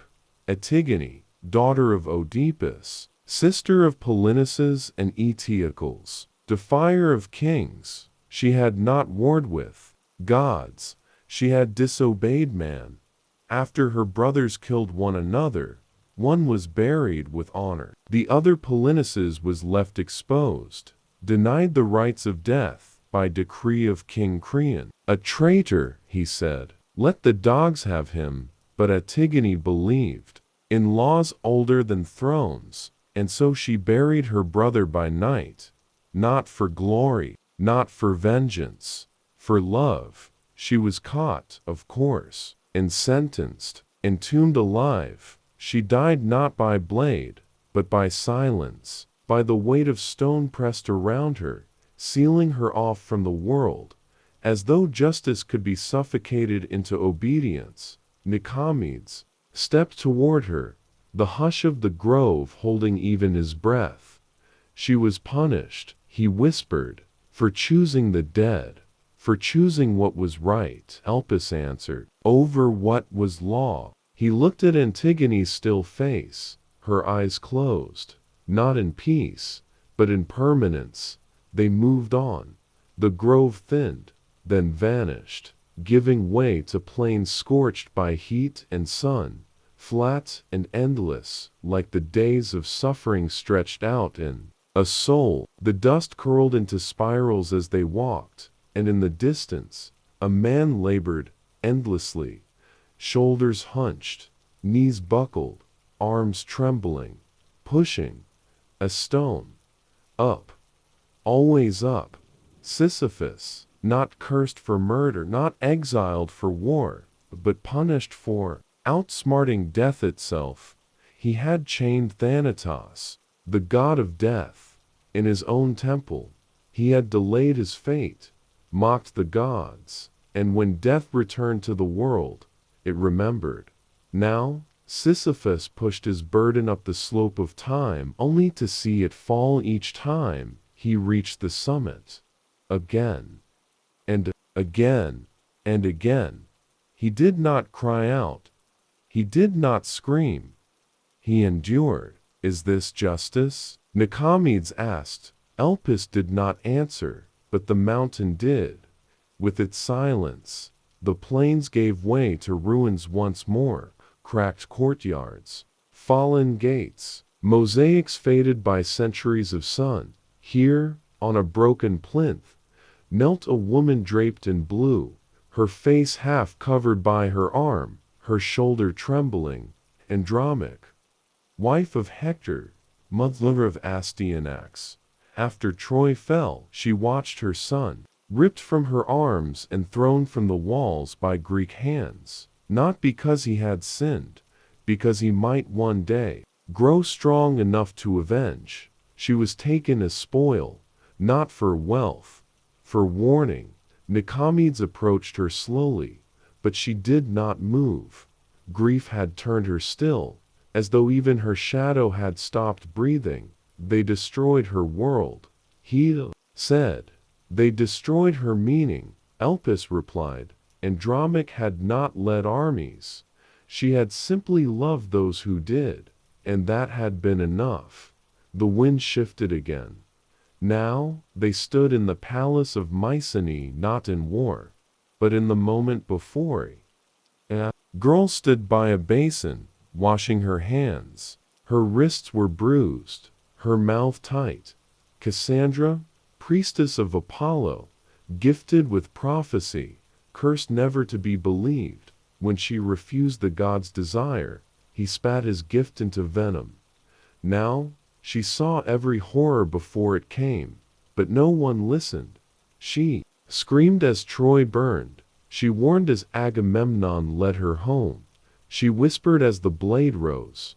She knew it all, and still, she was silent at the end. Punished not with madness, but with clarity one shared. She saw everything, Nikomedes murmured, and changed nothing, because truth means nothing without belief. Elpis replied, and belief, Nikomedes said, is rarely given to women. The palace blurred, the air shimmered, and the world fell away. They were walking on stars, now. Not real stars, but the memory of stories once mapped in the sky. Constellations that had names, and behind those names, pain. Callisto, turned into a bear by Artemis for being touched by Zeus, cast into the heavens to wander. Orion, blinded, hunted, killed, and immortalized in stars he could no longer see. Niobe, her children slaughtered, her pride punished, turned to stone mid weeping, and left upon a cliff. Her tears now a spring. So many names. So many echoes. Burning quietly above in the dark, why elevate them after? Nikomedes asked, why honor them in stars? Elpis looked up, to make their pain distant, beautiful, palatable. He closed his eyes, and saw each one, not as stories, but as wounds. Each constellation a scar across the night.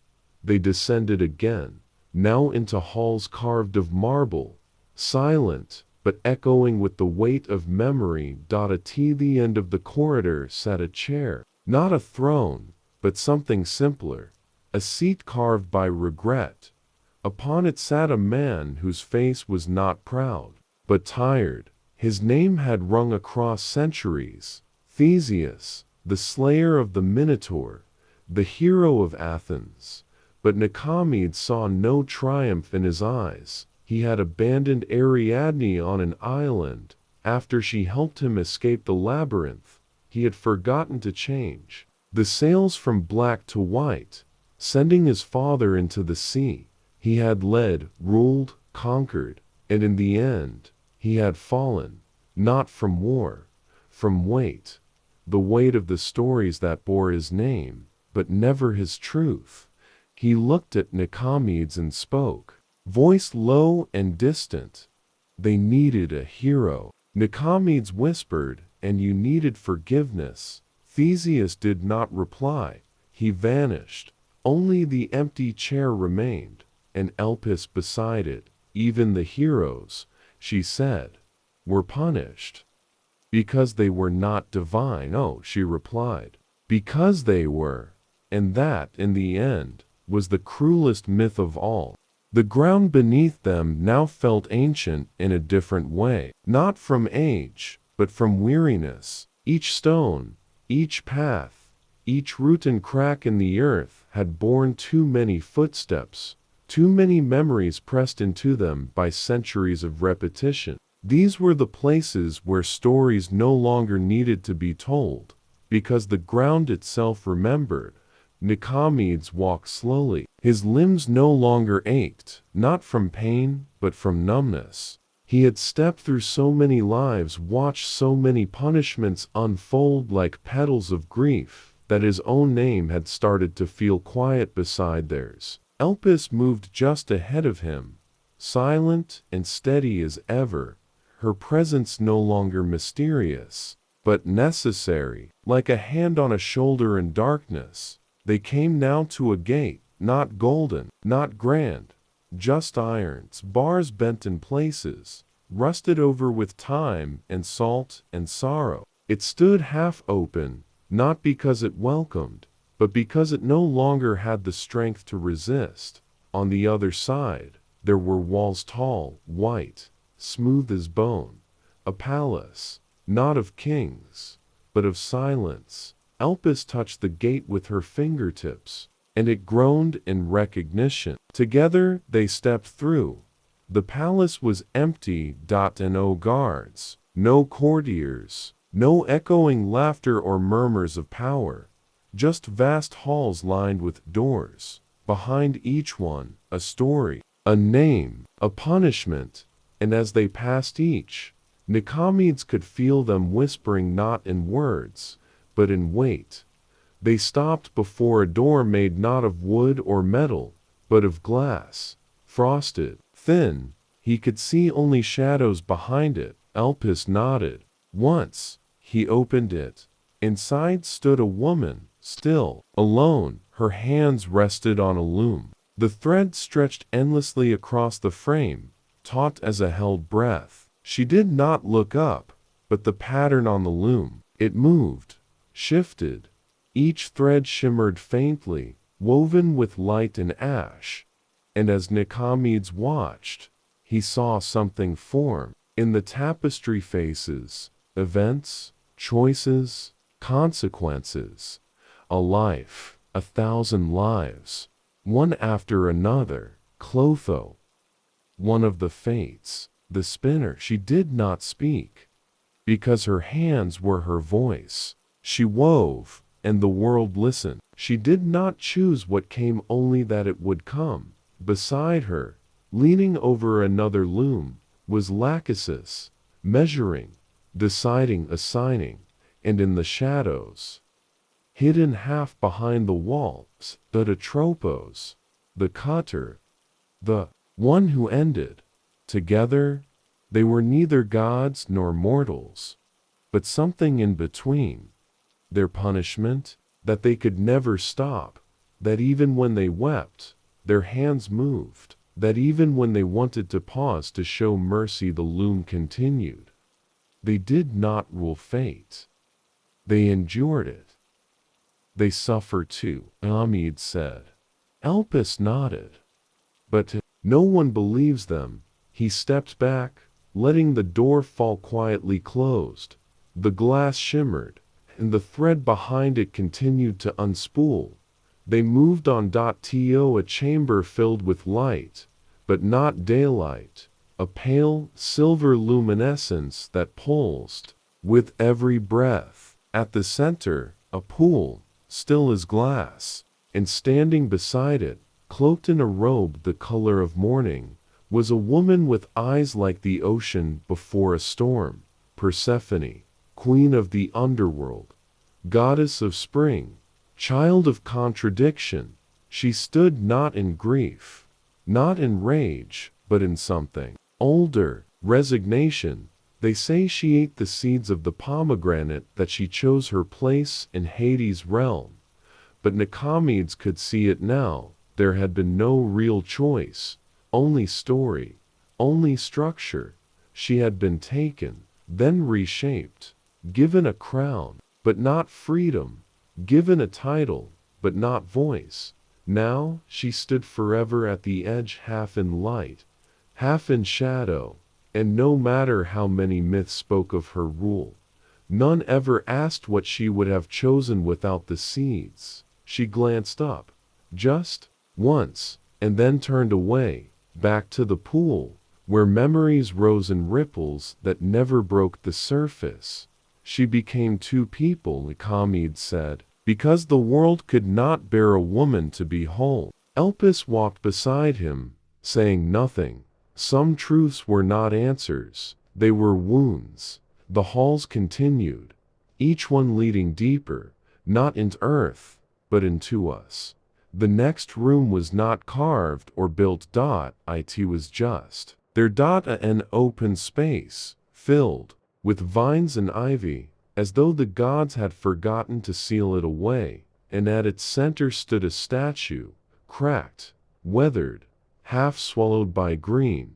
The face was familiar, too familiar, because it was not one face. It was many. It changed as he stared, shifting, blurring, reforming, until Nikomedes realized he was seeing a reflection not in the stone, but through it. A woman with arms raised to the sky, eyes wide, mouth open in mid-prayer or mid-curse. All the unnamed, all the girls offered to sea monsters, all the sisters abandoned to fulfill prophecy, all the mothers made symbols, all the daughters turned into trees, birds, echoes, stars. The faceless punished, because the myth needed them. The hero needed a reason, the gods needed a lesson, and their lives were that reason, that lesson. He stepped forward, touched the vines, and they retracted not in fear, but in thanks. No one had come here in centuries. No one had remembered. He placed a hand on the statue's base, and for a moment, he felt them all. The girl turned to laurel, the maiden drowned to calm a storm, the mother turned to stone, and in their silence, there was one word: enough. Elpis reached out, took his hand, and this time, her fingers trembled slightly, not from fear, but from memory. They stepped out of the chamber, into a corridor filled with wind. Though no window stood, the sound was not wind, but breath, and the breath belonged to someone old, someone broken, a man crouched against the far wall, rocking slowly, clutching something to his chest, a scroll, old, torn, unreadable, barred. Not a named one, not Homer, not Orpheus, just a man who had once sung stories and now lived inside them. He had told them so many times, shaped the tales to please kings, changed endings to make gods look kind. But now, at the end, he could no longer remember what was real, what was myth, what was lie. And, in that confusion, he whispered one phrase over and over. I thought they were merciful. Nikomedes crouched beside him. The bard did not look up, just cradled the scroll, as though it were a child who would never wake. Elpis knelt too, resting her hand on the man's shoulder. He stilled, and for one moment, just breathed. Then the scroll crumbled in his hands, not from magic, from age, from truth. He was not cursed. He was simply forgotten, and in that, perhaps, was the last punishment of all. They left the bard behind, his breath shallow, the dust of his stories drifting around him like ash falling from a burnt world. Nikomedes didn't speak. He couldn't. There was something sacred in that silence, something heavier than grief, and more honest than words. The hallway beyond opened slowly, like a wound that had never truly healed, and Elpis walked through it first, her cloak dragging the past behind her with each step. The walls changed here, and no longer cold marble or bare stone. They were mirrored, but dull, as though reflecting only parts of what stood before them. As they moved, Nikomedes caught flashes of himself, distorted and strange, sometimes young, sometimes old, sometimes hollow-eyed and hunched beneath memories he hadn't yet lived. The mirrors whispered not with voices, but with glimpses, reminders, of how thin the line was between myth and man. Ahead, the path forked. To the left, golden doors gleamed, ornate and promising. They shimmered like reward, like conclusion. To the right, a passage cloaked in shadow, walls close and uneven, the way unclear. Without hesitation, Elpis turned right. Nikomedes followed. The shadows closed in quickly. The air grew thicker, the light thinner, and somewhere beneath his feet, he felt the hum of something ancient, older even than Olympus. A rhythm of steps walked by many before him, none of whom had returned the same. They passed beneath archways choked in ivy. They moved through chambers filled with empty thrones. And then, finally, they entered a courtyard open to the night sky. In its center was a figure kneeling before a dried fountain, a man with unshaven cheeks, ragged robes, and skin darkened by sun and dirt. His hands trembled as he reached again and again into the dry basin, searching for water that no longer flowed. Tiresias, the seer, the man who had seen too much, changed from man to woman and back again, blinded not by accident, but as punishment or gift for truth spoken without permission. He had counseled kings, warned heroes, guided gods, and now he knelt in silence, trying to draw sustenance from something that had run dry long ago. Nikomedes moved closer. Tiresias did not turn, but his voice drifted through the night air like smoke curling from a dying fire. "I told them," he whispered. "They did not listen, and they blamed you anyway," Nikomedes said. Tiresias exhaled slowly. "They always do." Elpis knelt beside him, brushing her fingers across the rim of the fountain, and for a moment, just a single heartbeat, water returned, clear, cool, brief. Tiresias cupped it in his hands and drank, and smiled not with joy, but with recognition that sometimes remembrance was the only justice the forgotten ever received. They moved on, and the stars above them seemed to grow closer now, not brighter, just nearer, like eyes leaning down to listen. The next place they entered was not a room, not a hall, not even a ruin. It was a shoreline, but not of water, of time. Waves of silence rolled across it, each one erasing the footprints of the one before. And standing at the edge was a man wrapped in silver cloth, eyes closed, hands outstretched, as though waiting for something he knew would never arrive. Icarus, he who flew too close to the sun. But this Icarus was not falling, he was floating, suspended. In the memory of motion, the wings still bound to his shoulders melted, yes, but there, the feathers drifting around him like shed hopes. They said he had been foolish. They said Daedalus warned him. They said the gods gave him gravity as a lesson. But Nikomedes saw something else. A boy who had tasted freedom, even for a moment, and paid for it with everything.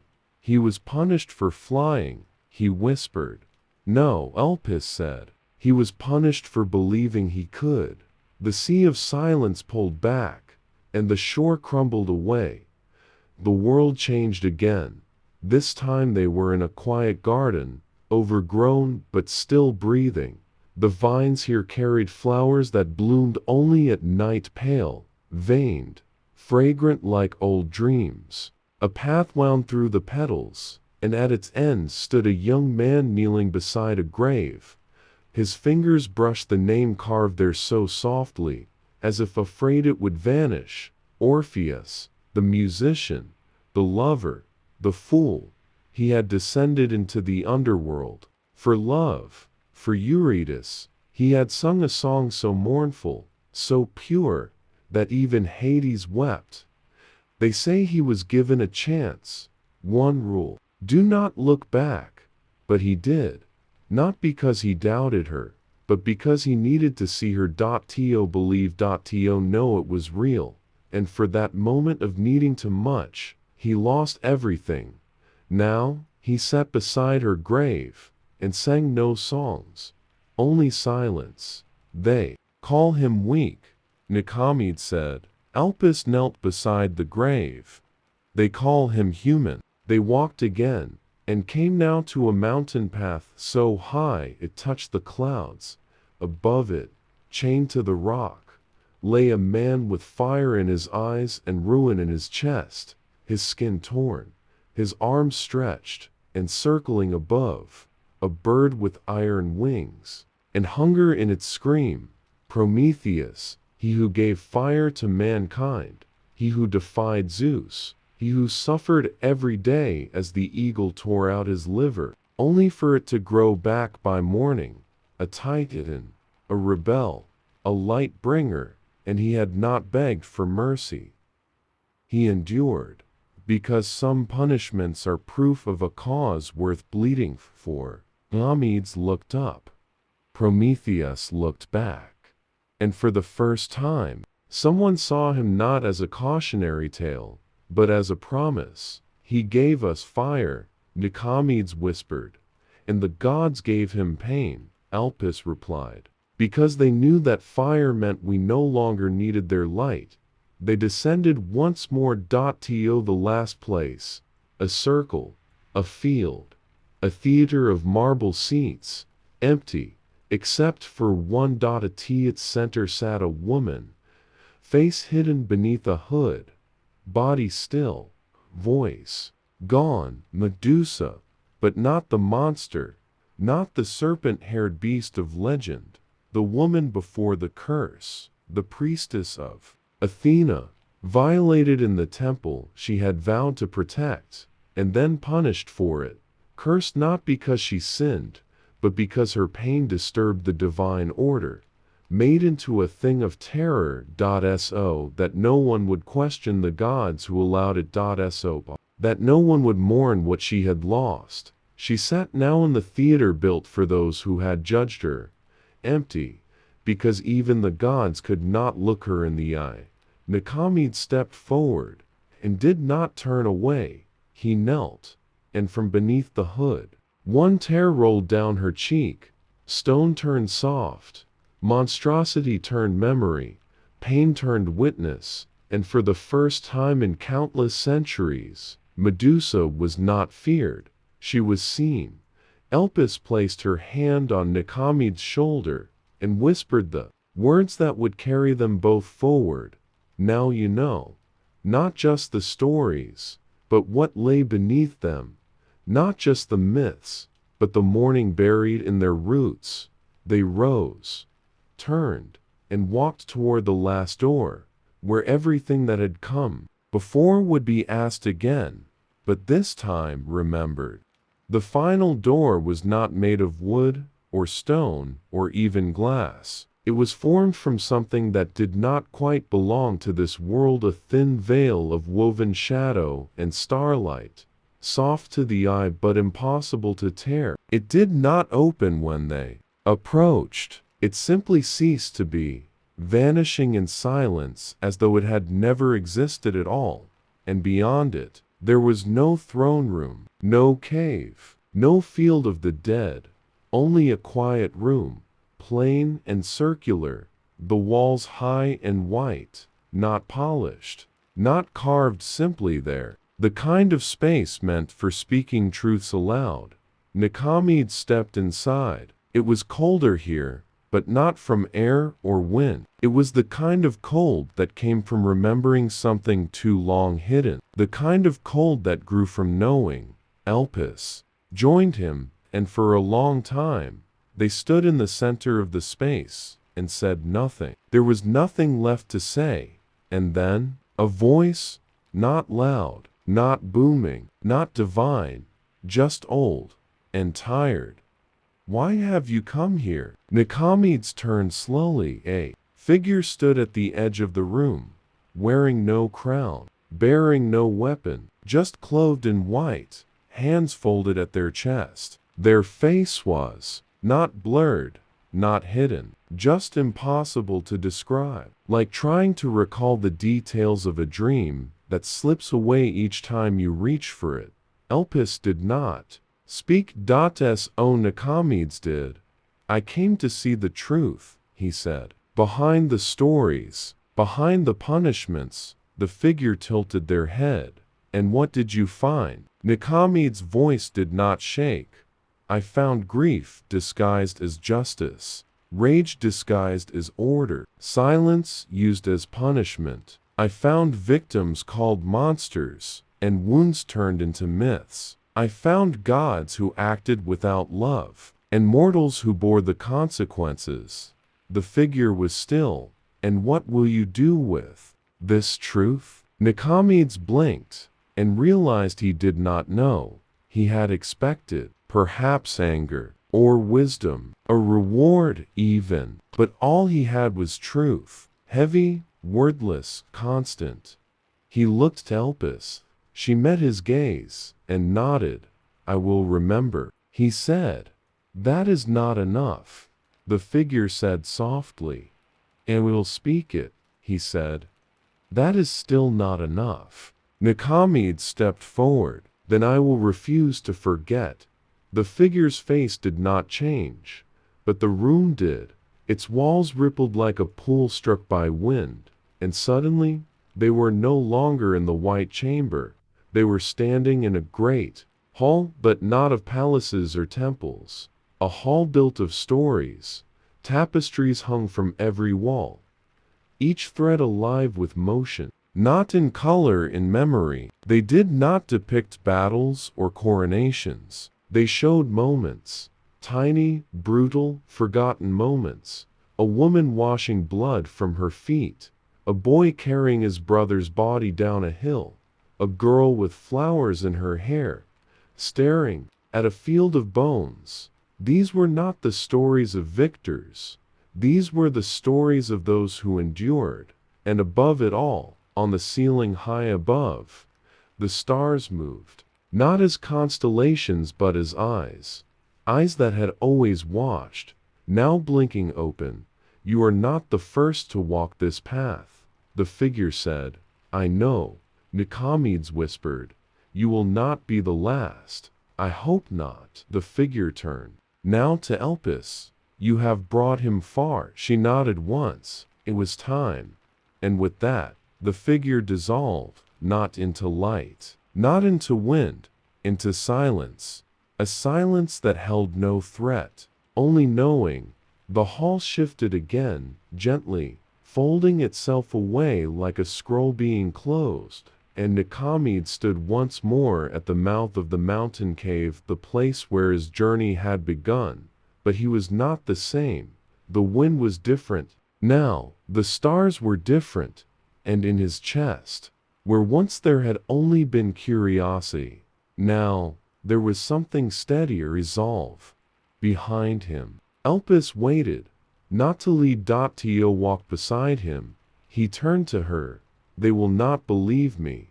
Some won't. They'll say I made it up. They always do. He paused, then smiled, not in joy, but in quiet defiance. Then let them sleep while I remember. And with that, they stepped into the night, not into the end of the story, but into the long, slow work of carrying it, not as myth, but as memory. The night did not welcome them with warmth or comfort. It received them the way the sea receives a stone, without judgment, without joy, simply accepting what returns to it. The path away from the mountain was not the same as the one they had climbed. It dipped in places where it had once risen, turned sharply where it had once curved gently. Everything had changed, subtly.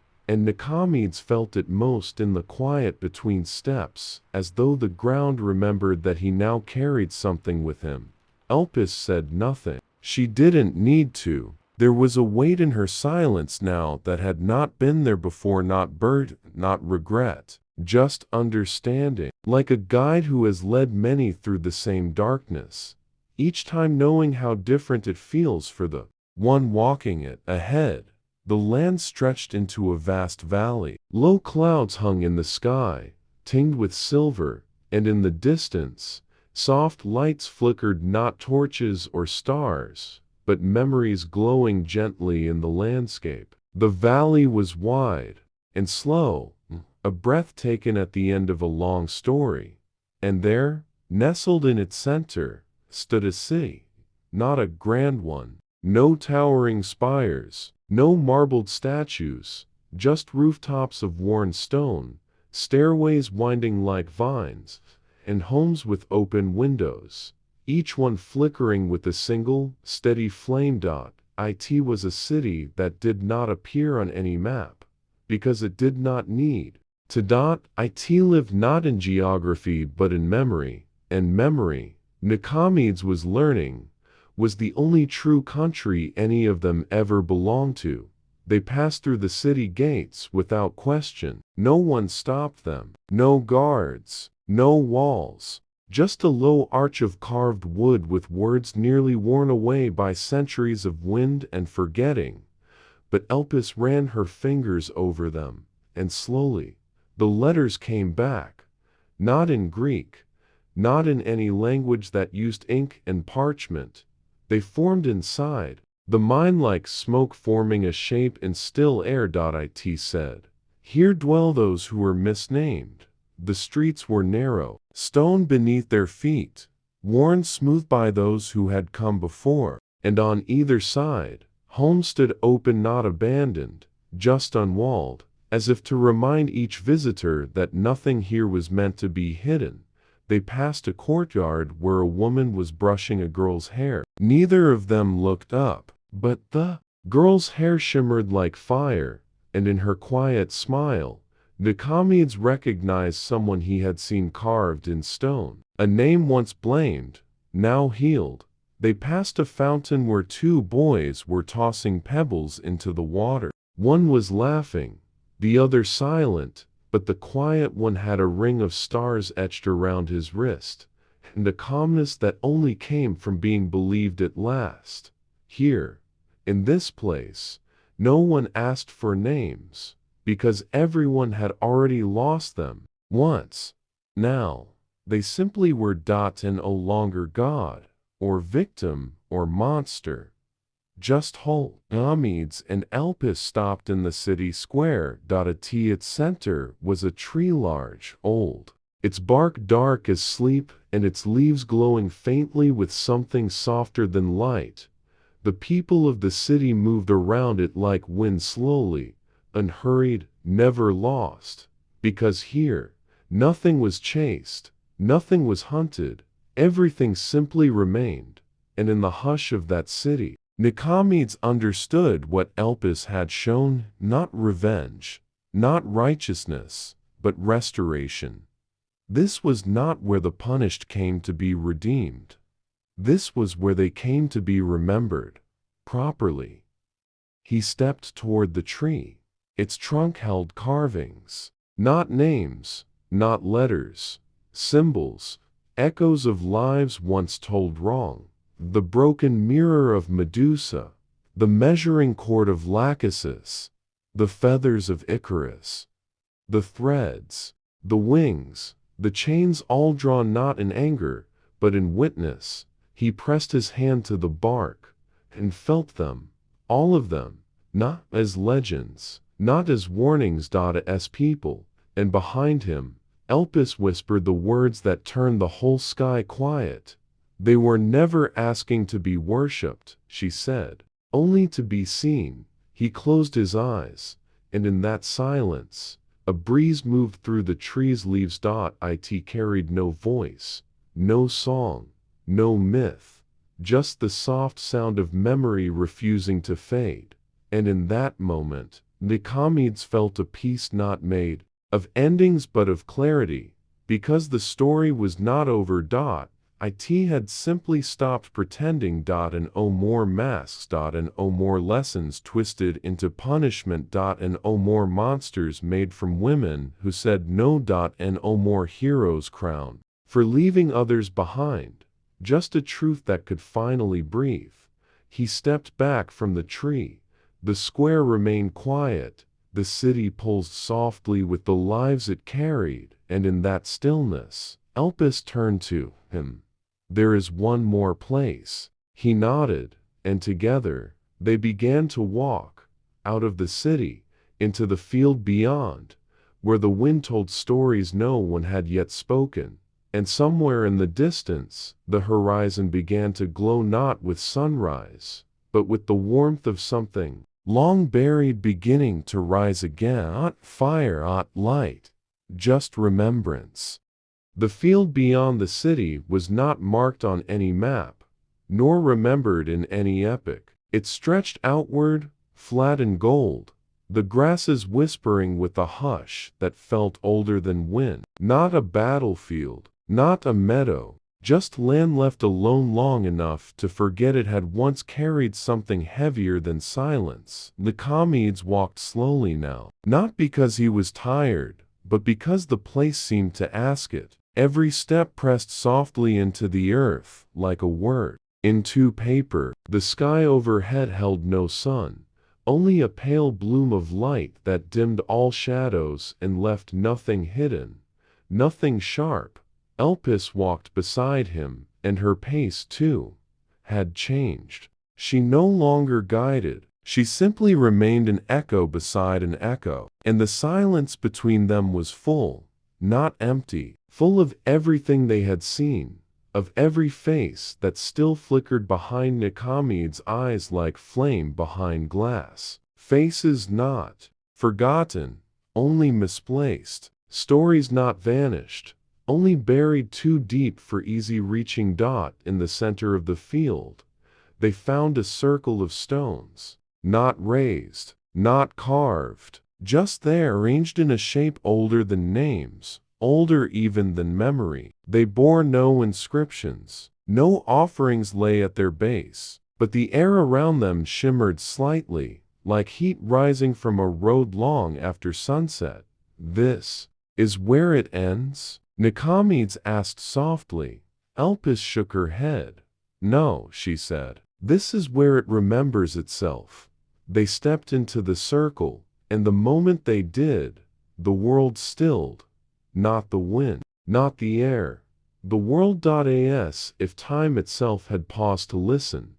A sound began so soft it barely brushed the skin. Not a song, not a voice, just a tone, a hum, like the deep, slow sound the earth might make in its sleep. And with it, the stones began to glow, not brightly, not with divine fire, but with warmth, like memory warming cold hands. One by one, figures began to appear around the edge of the field, not stepping from shadow, not conjured, just arriving. Women and men, children and elders, some in robes, others in armor, others still in nothing but the plain fabric of the forgotten. They bore no weapons, they carried no wrath, they just stood, silent, present. Nikomedes looked at them, and though no names were spoken, he knew them. Every face he had seen since the journey began, every punished one, every truth turned, cautionary tale. They did not speak, because they didn't have to. Their presence was the telling. They were not waiting for justice. They were not asking to be avenged. They were witnesses. And in that, they had already begun to rewrite the myths. One figure stepped forward. An old woman, her back bent, her hands scarred by labor, her face unreadable. She held out a bundle wrapped in cloth. Nikomedes took it, unwrapped it slowly.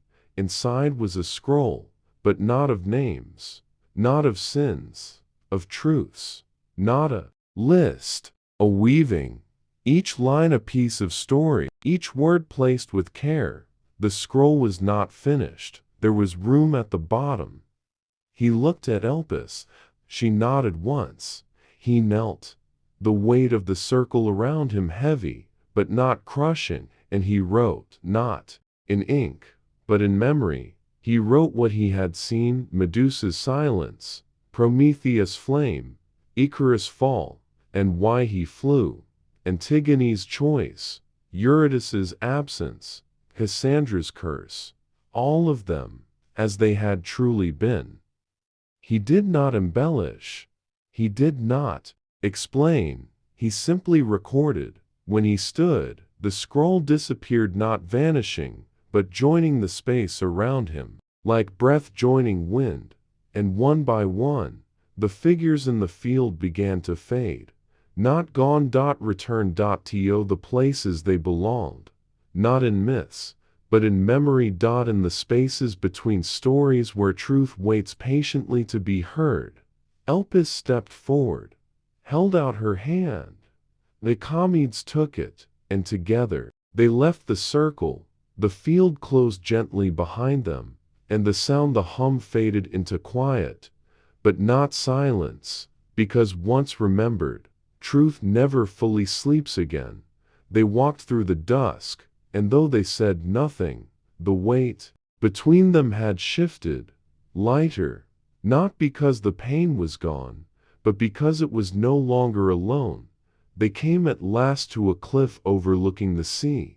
Waves moved below in slow rhythm, unbothered by gods, undisturbed by myths, just water returning to itself. And there, waiting at the edge, stood a man, tall, still, wrapped in a dark cloak that fluttered without wind. He turned, and Nikomedes recognized him immediately, not from the stories, but from the space they left behind. Hades, the god who had taken Persephone, the ruler of the underworld. But this was not the tyrant painted in fire and fury. This was a man who bore the weight of silence, of shadow. He did not speak. He simply watched the sea. Nikomedes approached, waited, and then, quietly, Hades turned and handed him a key. Not silver, not golden, just iron. Worn. Plain. Heavy. It needed no explanation. Nikomedes took it, and Hades stepped back into the dark, not vanishing, just withdrawing, leaving the space for Nikomedes to stand in his own silence. Elpis turned to him. "There is one door left," she said. He nodded. Not in fear, but in knowing. Because this time, he would open it. And this time, he would remember what lay behind it. Not as punishment, but as truth. And truth, even when quiet, is louder than any myth ever told. The key in his hand was cool and worn smooth by use, though he was certain no one had touched it for centuries. It felt like an artifact, but also like something meant for now, as though its weight belonged to the moment, and not to the past. Nikomedes turned it over slowly in his palm, not rushing, because this wasn't a key for unlocking gates, or treasures, or punishment. It was a key to understanding. Elpis watched him without speaking. The sea behind them was quiet, waves brushing the cliffs like a lullaby too old for words. The sky was soft now, not night, not morning, just a deep shade of blue that belonged between dreams. He turned, and found the door. It wasn't built into a wall. It wasn't connected to any house or hall. It simply stood at the edge of the earth, alone, upright in the soil, as if the world had left it there and then forgotten. It was made of dark wood, cracked in places, with the single iron lock in the center. No markings, no carvings, just presence. He stepped forward, lifted the key, and gently slid it into the lock. There was no sound, no grand creaking or dramatic shifting. The door opened like a breath let out after holding it for too long. On the other side was a space without shape, not a room, not a void, just memory. All of it, the kind that lingers not in stone or scroll, but in feeling the cold air of a cave, where a woman once cried alone, the crackling of fire as a god turned away, The weight of silence when no one believed you. Nikomedes stepped through, and the space closed behind him, not to trap him, but to hold him. It was not a prison, it was a memory made whole. Here, time did not pass, it folded, and before him, the moments returned. He saw Pandora, but not the story, not the curse, not the blame. He saw the girl, terrified, holding a jar she was told not to open, not because she was curious or selfish, but because no one had explained what was inside. They gave her no reason, only fear, and when it shattered, they punished her, not for evil, but for ignorance, and behind her, they tucked away the one truth she had managed to keep: hope. He saw Sisyphus, not the trickster, not the liar, but a man who tried, again and again, outhink death, not for power, but because the world he lived in had no mercy. He rolled the stone not in defiance, but in despair. And in every push, there was a question no God wanted to answer. Why must men always bear the weight of eternities? Silence. He saw Niobe, crying, not as a queen or a warning, but as a mother who had lost everything.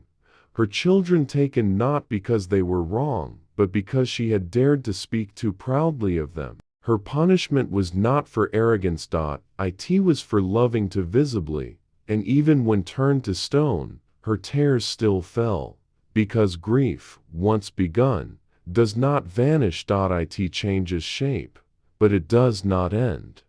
He walked through memory after memory. Iphigenia, standing bravely at the altar, tricked into sacrifice. Oedipus, blind not by punishment, but because he could not bear to see the truth he'd lived unknowingly. Phaedra, silenced not by guilt, but by a world that never allowed women to explain themselves.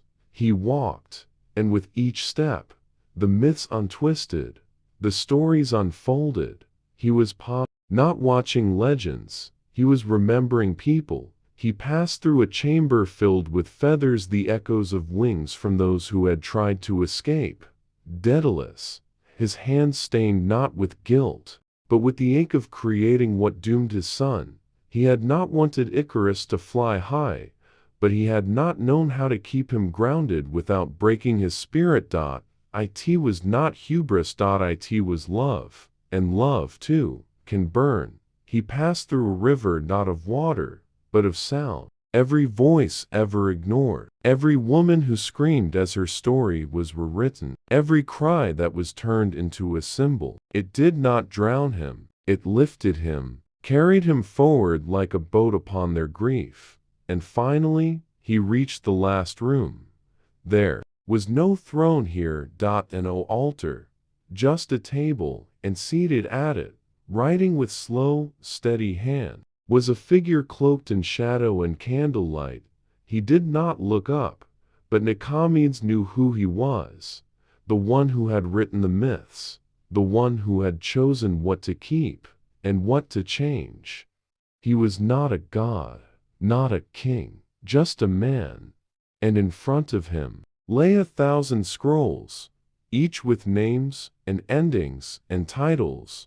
Why did you do it? Nikomedes asked. The man paused his writing.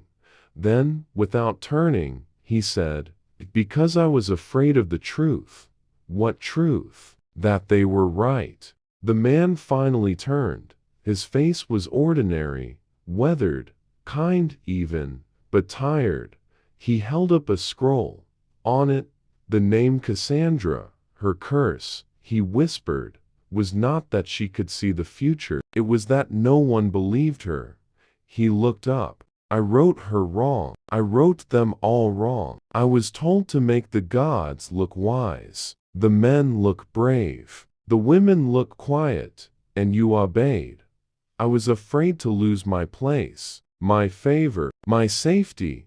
Nikomedes stepped closer. The man lowered the scroll. You came to change it, he said. I came to remember it. The man nodded. and placed the scroll on the fire beside him. It burned slowly, and from its ashes, a small seed fell. The man picked it up, placed it in Nikomedes' hand. Plant it, he said. Where? Nikomedes asked. Where someone will listen. And with that, the space faded, not because it ended, but because it had been heard. Nikomedes opened his eyes. He was standing at the edge of a quiet path, beside a river he did not know. Elpis stood beside him. In his hand, the seed pulsed faintly, alive, and he knew this was no longer about stories. It was about beginning again, truthfully, gently, one word at a time. The river moved slowly, carrying neither haste nor hesitation, as if it had all the time in the world. And perhaps it did. Nikomedes stood at its edge, the seed still cupped gently in his hand. It was small, no larger than the nail of his thumb, but warm, almost pulsing, as though it contained a breath waiting to be exhaled. Beside him, Elpis said nothing. She didn't need to. There was a stillness in her now, but it was not silence. It was watchfulness, the quiet faith of someone who had carried the truth across ages, and now stood with someone ready to carry it further. The path along the river bent slowly toward a grove of trees. Unlike the ones they had passed before, twisted, scorched, or fossilized in memory, these trees stood calmly, tall, modest, leaves green with life and not legend. The wind in their branches did not whisper secrets or sing old hymns. It simply moved. Nikomedes followed the path with no plan, only the sense that the earth was gently guiding him, not with force, but with quiet welcome. They came upon a clearing, flat, open, and empty, except for a small patch of soil darker than the rest. It looked freshly turned, though no tools lay nearby. The air above it held a kind of hush, not dead, not sacred, just expectant. This is the place, Elpis said, her voice soft. Nikomedes knelt, fingers brushing through the cool soil. He didn't ask why. He didn't wonder if he was worthy. He only planted the seed. The ground accepted it without sound. No light burst from the earth. No flowers bloomed instantly. But beneath the soil, something shifted, not in the world, but in him. A settling, a promise made. They stood for a while longer, letting the moment breathe. The trees swayed gently, and the wind carried not stories, but time itself, patient, unfolding.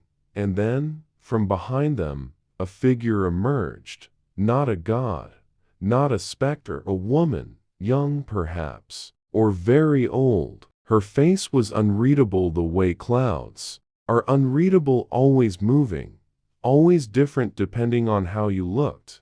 She wore simple robes. No crown, no sigil, just eyes that had seen too many versions of the same tale. Nikomedes turned to face her. "You're one of them?" he asked. The woman smiled, but it wasn't pride. It was recognition. "I was one of many," she said. "But none of us were ever truly them. That was always someone else's name for us." He nodded. "What did they call you?" She looked toward the planted seed. "Lilith, Lamia, Hecate, Sybil, Siren." She looked back at him. "They called me monster when I wouldn't be quiet, witch when I wouldn't lie, goddess when I disappeared." Elpis moved beside her, and the two women stood for a moment without words, 1,000 years of silence between them that didn't need breaking. Nikomedes stepped closer. "What are you now?" The woman tilted her head. "I'm a page left unwritten. I'm what's still possible." She turned her eyes on him. "And you're not a hero. Don't become one." He blinked. She smiled again, more softly now. "Just tell it right." Then, she walked into the trees, her form slowly blurring until she was part of the wind again. not vanished, just elsewhere. Nikomedes exhaled. The clearing remained unchanged, but everything inside him was different now. He no longer needed a great trial or a divine message. He no longer sought answers from gods. He understood that his task was not to finish the story, only to tell it whole. They left the grove, returned to the path. It curled now toward the base of a low hill, and atop that hill stood a gathering of people, not many, a dozen, perhaps, all facing outward, as if watching something far beyond the horizon. As Nikomedes and Elpis climbed, the wind carried the soft murmur of conversation. They said she turned men to stone. No, she begged Athena, but the goddess cursed her. He flew too high, but maybe he just wanted to see. Why would the gods punish someone for wanting love? The voices weren't arguing, they were remembering. Together. For the first time, Nikomedes realized they were questioning the old stories, not to destroy them, but to make space for the ones never told. He reached the top. The group turned, and one by one, they nodded. Old, young, from cities long gone and lands still unnamed, all gathered here for the same reason. To rewrite, not with vengeance, but with truth. They made space for him in their circle, and as the sun began to rise, not with brilliance, but with softness, Nikomedes looked out over the land below. Not a battlefield, not a kingdom, not even a temple, just hills and rivers and trees. A world still alive, a world still listening. And he understood, finally, what Elpis had carried through time. It was not fire, not prophecy, not judgment. It was memory, and memory once rooted will always rise again, not to glorify, not to punish, but to remind. Quietly, gently. So that the next time someone tells the story of a monster, or a traitor, or a fool, someone else might say, wait, there's more. The morning light had no urgency. It spilled slowly across the land like a secret stretching itself awake after too many years in hiding. Below the hill, the valley glowed with the softness that felt earned, not granted, as though the world, at last, was remembering how to hold itself gently. Nikomedes stood at the edge of the gathering, his eyes taking in the wide landscape. He had walked farther than he ever expected, not in distance, but in understanding. His journey had not made him more powerful, nor more certain, but it had made him quieter, and that quietness was a kind of strength. The others around him remained still, not waiting for instruction, just listening, as though something important was about to speak, but only if no one tried too hard to hear it. Beside him, Elpis breathed in the morning air, her gaze steady. The world will try to rewrite it, she said, not as a warning, but as a fact. I know, Nikomedes replied, but we'll plant it again. She turned to him, and again, he nodded, and again.